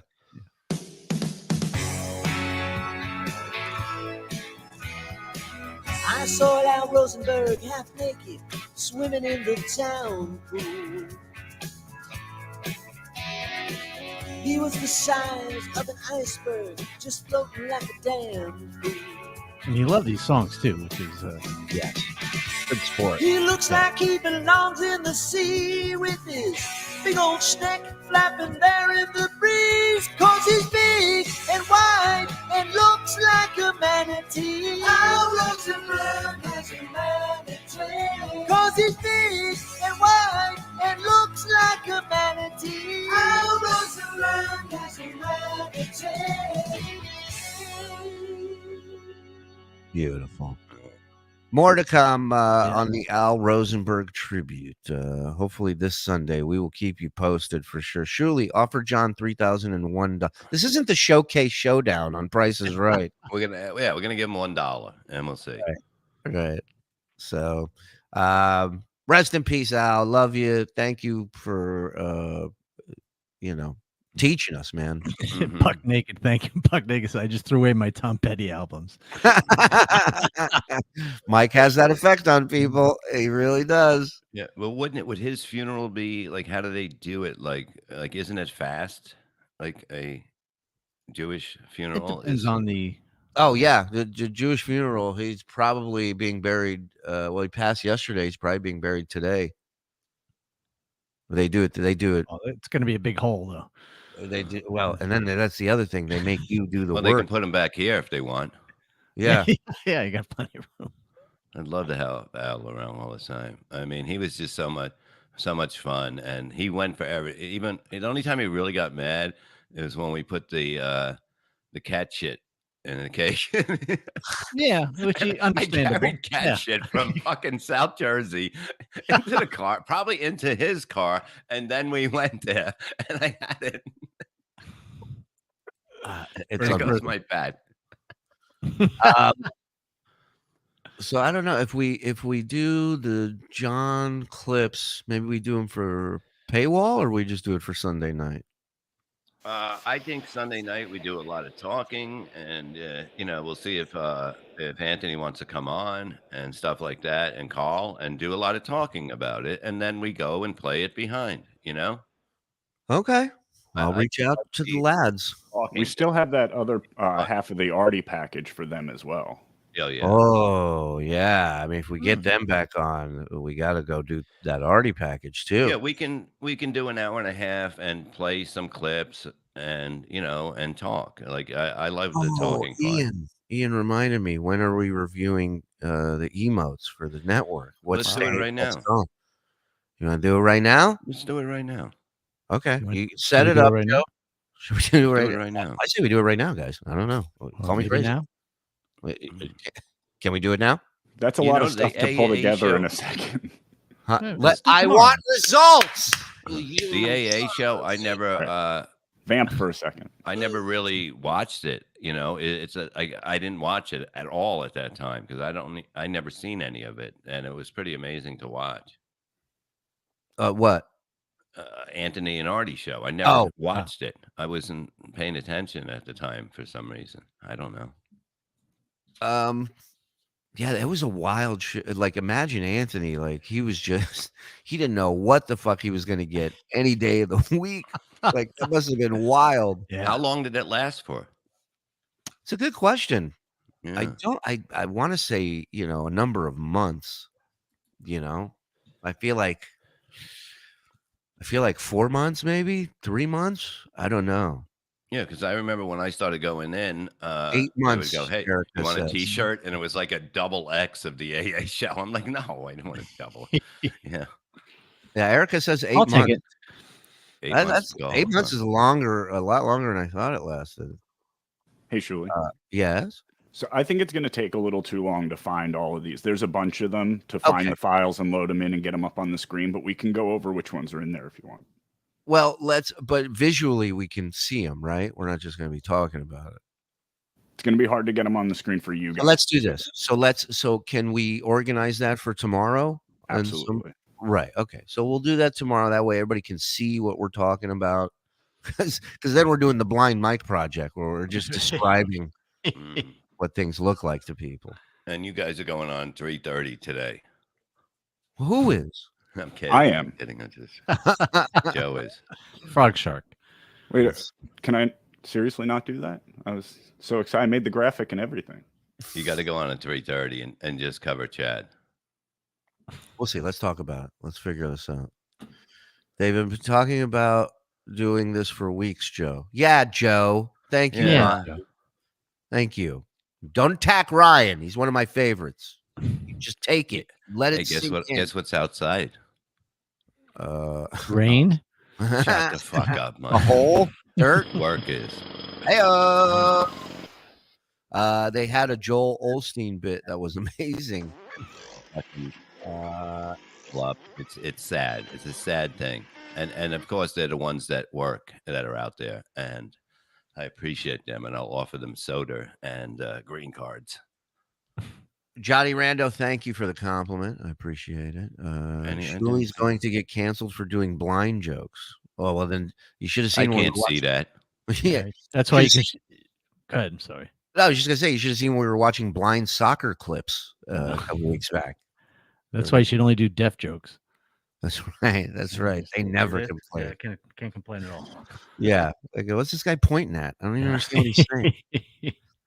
All right. So we got that. Let me see if there's anything else I wanted to get to today. That if we need to get it today, that we can't wait till tomorrow. It's oh, you know what I found for another for a Freddie Mercury episode that I want to do? What's that? Howard at the MTV Video Music Awards, they did a drinking show where that wasn't everybody drank, and I don't know if you remember Benji threw up on Robin at one point, and John is walking around with this huge gut in pajamas, hammered. At one point, he's sitting by Jacob Dylan, spilling beer on his jacket. And asking Jacob Dylan if he's full Jew at one point. I mean, it's Brian Phelan is hammered. Everybody's hammered. I want to get Phelan. I want to ask Scott the engineer if he wants to come on, and we do an episode of Freddie Mercury with those two because they were there. They remember all of it. I mean, this was. And what about Howard on MTV when he was Fart Man? You remember how nobody was happy or whatever? They pissed everybody off. Yeah. All the bands hated him. They were like, that was before he was Howard, man. So, yeah. Was that really like how he was big? He was big. He's big locally, but he hadn't. He wasn't really. Some of the markets. Yeah. I think the Channel 9 show just got to the West Coast around that time. Buck Naked, the Butterface show. If we can get the videos of that is fucking horrendous. I remember that, and it was just a screaming of that is one of the most amazing live audience experiences I've ever been involved in. To see these women come out in bikinis with paper bags on their heads, and the audience going nuts and cheering, and then they take the paper bag off. And in unison, screaming, 2,000 people go, oh! And it's just like, you want to talk about being bullied online? That's nothing compared to a theater full of people screaming that you're disgusting. For the chance of Mark coming back, 1999K for we love you, buddy. Thank you. I would love to have Mark back. I would too. He's just busy. He's doing a lot of shows. Yeah. He's doing a lot of music. The Shuli Network still shows the old one for me. I'll check back later. Maybe it needs to update still. Old what? Bob. Oh, yeah, that's real. You're not gonna coming out and going back in is not gonna change that. Yeah. Boys don't even talk. Why is he there? That's a good point. Question. Oh, Roy, look at this. A lot of stuff on Daily Motion. It's not up on YouTube. Thank you for the heads up. Yeah, somebody said the Artie drunk in Vegas and all that stuff. And there was a lot. Even I loved. We're gonna have to watch that on Rumble. Artie drunk in Vegas. We're gonna have to watch the Rumble. What about Crystal Clear? Crystal Clear. That whole prank call thing was genius. Where do I get the Discord link? I'm connected on Patreon, but doesn't show when I open Discord. Shoot us. Yeah, go ahead. Actually, Shuli, if you could put that back up real quick. It looks like you're a member. So if you go into your member perks on YouTube, you can get it there as well, or message us on. Can't wait to do that. Thanks. Nerd.com. Thanks, guys. You're welcome. No problem. No mention. Absolutely. Bob, will you piss in your pool? The pool bit's done, guys. It's over. Did you hear? Didn't you hear? The Mud Shark says it's a wrap. And then I will, if you guys can pull clips of what you heard of me yesterday, I will give the whole story of what happened on the phone. Not in 2 weeks, as soon as we're done. Love it. Grim, don't worry, Shuli. I'm blind like Mike. Can I give you a pass? I've got your back. If you're blind, then why did you pick that avatar picture? I mean, that is graphic. Yeah. John should be blowing you for the opportunity. I'm Mel Gibson. Let me leave him a voice, but you should shut the fuck up and blow me. Oh, another thing that was we got to look at is basically when I brought in that girl that only dated fat guys. And it led to the "You're Not My Bro" fight. The dude bro fight. I believe Yeah. the bro fight. Yeah. Yeah, I'm thinking also the Sam Kennison fight with Howard is great because they called it the dude man fight because each one of them was like, listen here, dude. And he's like, no, you listen, man. He's like, no, dude. It's just back and forth. John, yes, we read that one. Kobe, thank you. Why should he be calling us? Carling us. Carling us. Carling us. If Frog is not on 350, I will be forced to watch MLC. No. God forbid. Well, this is the thing. This is my honest feeling on it. You know, Kevin's been shitting on me and the network for months and months and months. And, you know, I never really responded, never got involved. Just kind of laughed it off. So now I'm just kind of fucking around back with him. But I'm also not looking to be the instigator here. I was never looking to fight with Kevin. So just to stream snipe him to be a douche, I'm not looking to do that. But so you're going to do Chad then? But I mean, if he keeps pushing the buttons, then I'll have no choice. If you keep, you know, you want to go down this road, you know, I'll take 1,000 people for 3 hours in the afternoon too. Not a problem. But I don't want to do that. I'm giving you an out.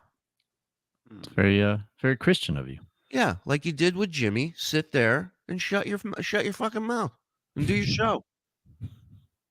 Because he's talking about me all the time. This guy, one tweet from Chad, you have to hear about it for 2 weeks. One mention from Gino, he talks about it for a month. He's still talking about Lenny Marcus. So, Lenny. Could Bob sell vials of his pool water? I probably could at this point. Pool water Bob. That's a nice name. I'll just add a little salt to it. the Shuli shark. No, it'd be the Shuli snake. Oh yeah, I'm a snake. I'm a snake. A snake. KB missed on an entertaining second half of the show by not having Shuli on. He knows it. 1,000 people in 3 hours. Who are you, Jasmine St. Clair? Hey, attaboy, titty. All right. I think we have stuff we're gonna save for tomorrow's show. And boring super chats. Shuli, don't do the snipe stream. You are better than that. I am. Joe is not though, so No. I don't know what to tell you. Joe, much worse than that. Joe is not better than anybody. No. Yeah. But I also feel like, you know, Joe's calling for a show on here. I don't think is stream sniping. I think Joe has enough heat that he can actually do a show and draw people in. I agree. But if it pisses off Chad, then maybe stream sniping is the way to go. I don't know. Yeah. You're just not going to know, Chad, because I'm a snake. You don't know. You don't hear a snake coming in the grass. That's right. The good thing about being a snake is you can bite somebody in front of you and behind you really quick. You can just spin around, like turn your head around and get them. I love it. Hey, I'm a snake with a head on both ends, so watch out. Where are the black people on your network? Well, we are working on that right now. Yeah. What do you think's making this pool happen? What is the one for? Give us Joe. I guess one's because they want. Joe Okay, to one to stripe, whatever, snipe Chad, and 2 not to. Let's see. That's what that was, Bob. Okay, but I didn't hear anything.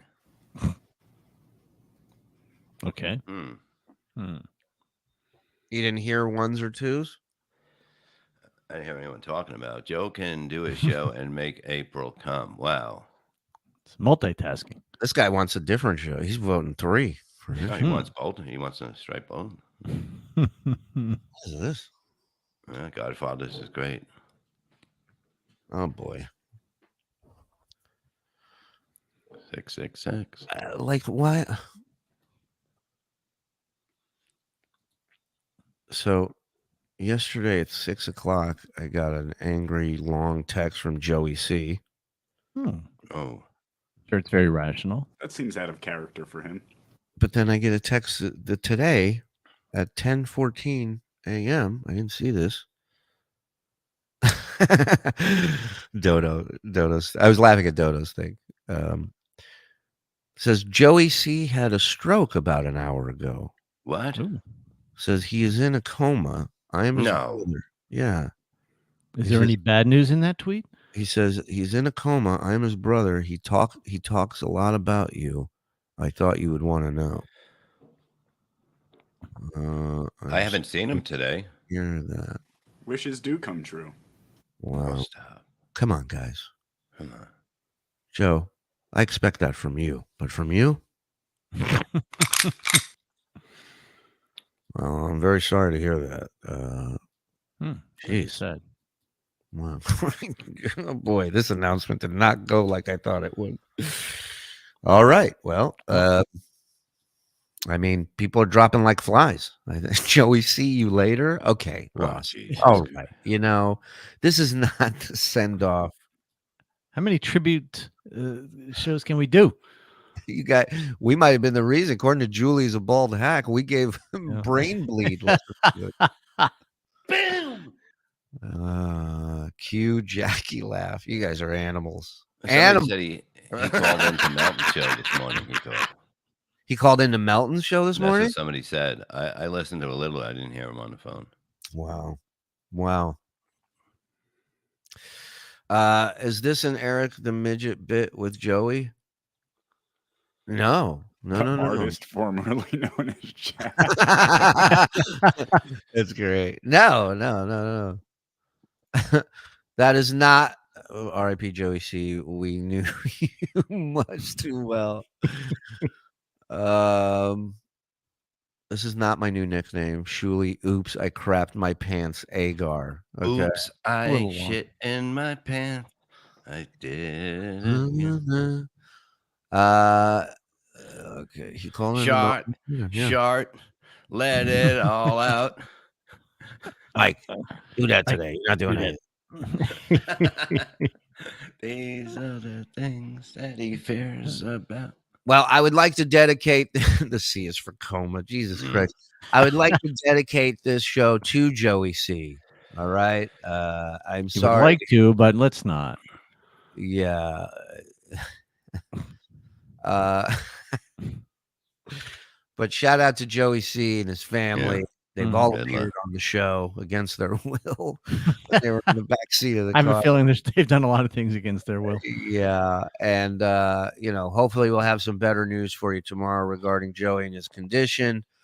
And thank you everybody for watching these last few days. All the stuff we're putting out, we appreciate it. Hit the like button on your way out of here. Hit the notification bell so you know when we're going live, because we might be on this afternoon. We might not. I don't know. You should call his phone. No, I'm good, buddy. They do come in threes. They do. Al, Joey, and my underwear. Hit the like, hit the subscribe, hit the notification. If you weren't gifted a membership today by this generous community we have here, you're more than welcome to join yourself. $5 gets you in, 10 gets you everything. If not, you want to keep hanging here and watching for free, you can. And sooner or later, you'll be gifted one. Yeah. So, we appreciate all the super chats, all the donations, the gifted. Hope they bury him in the Batman mask. I think that's on his last request. Last request. Yeah. Do not resuscitate and bury me in Batman mask. That's it. Shalom Shuli, Twitter, Instagram. That's all I got. What do you got, Mike? Well, funny you should ask. If you'd like to follow me on Twitter, it's at Mike Morse Says, and on Instagram at Insta Mike Morse. And I will be doing comedy stuff this July 15th, Saturday, at the Bushkill Township Fire Company in Nazareth, Pennsylvania. So Pennsylvania peeps, come on down. Someone's doing comedy. Don't forget, Misery Loves Company today at 4:00 on YouTube. Also join the Patreon, Misery Loves Company, Patreon, MLC. July 12th and 13th, Uncle Vinny's Comedy Club. And on the 14th, I have an 11:20 appointment at my doctor. So if you want to come by, I'll be in Haddon, New Jersey. And I will get all my medical stuff from her. Okay, so we can have Dr. Steve on to say how healthy I am. I love it. I love Mm-hmm. it. Just to have Dr. Steve on, I'm down. Anyways, you know. And I'm taking blood work again. So good. Where are you taking it? Okay. I never said it was mine. I would bring it. You know, vampires bring their own. Someone's blood work. BYOB. All right. I feel a fart coming, and I'm nervous. Uh-oh. I want to get out of here. Yeah, because those pills don't just go away. Don't talk to me and keep me. I know your fucking tricks, asshole. No. I gotta go. They usually stay longer, like 2 days or 3 days. You're gonna have. I'm I worry Rosenberg. about my farts. Your farts are not your friend right now. Sometimes your farts are your friend, but these are not the time. Bring your own 3:55 boxes. today. Frog Shark Loves Misery live on the Shuli Network. Quarter now. Al Rosenberg. I miss Al. Love you, Al. Al Rosenberg. Love you, Joey. I'll tell John y'all said hello. Don't worry,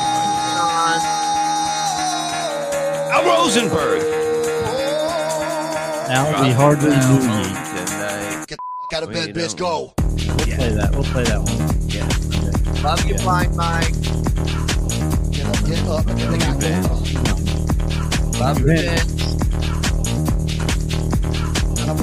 Gotta wake up, bitch. Get up.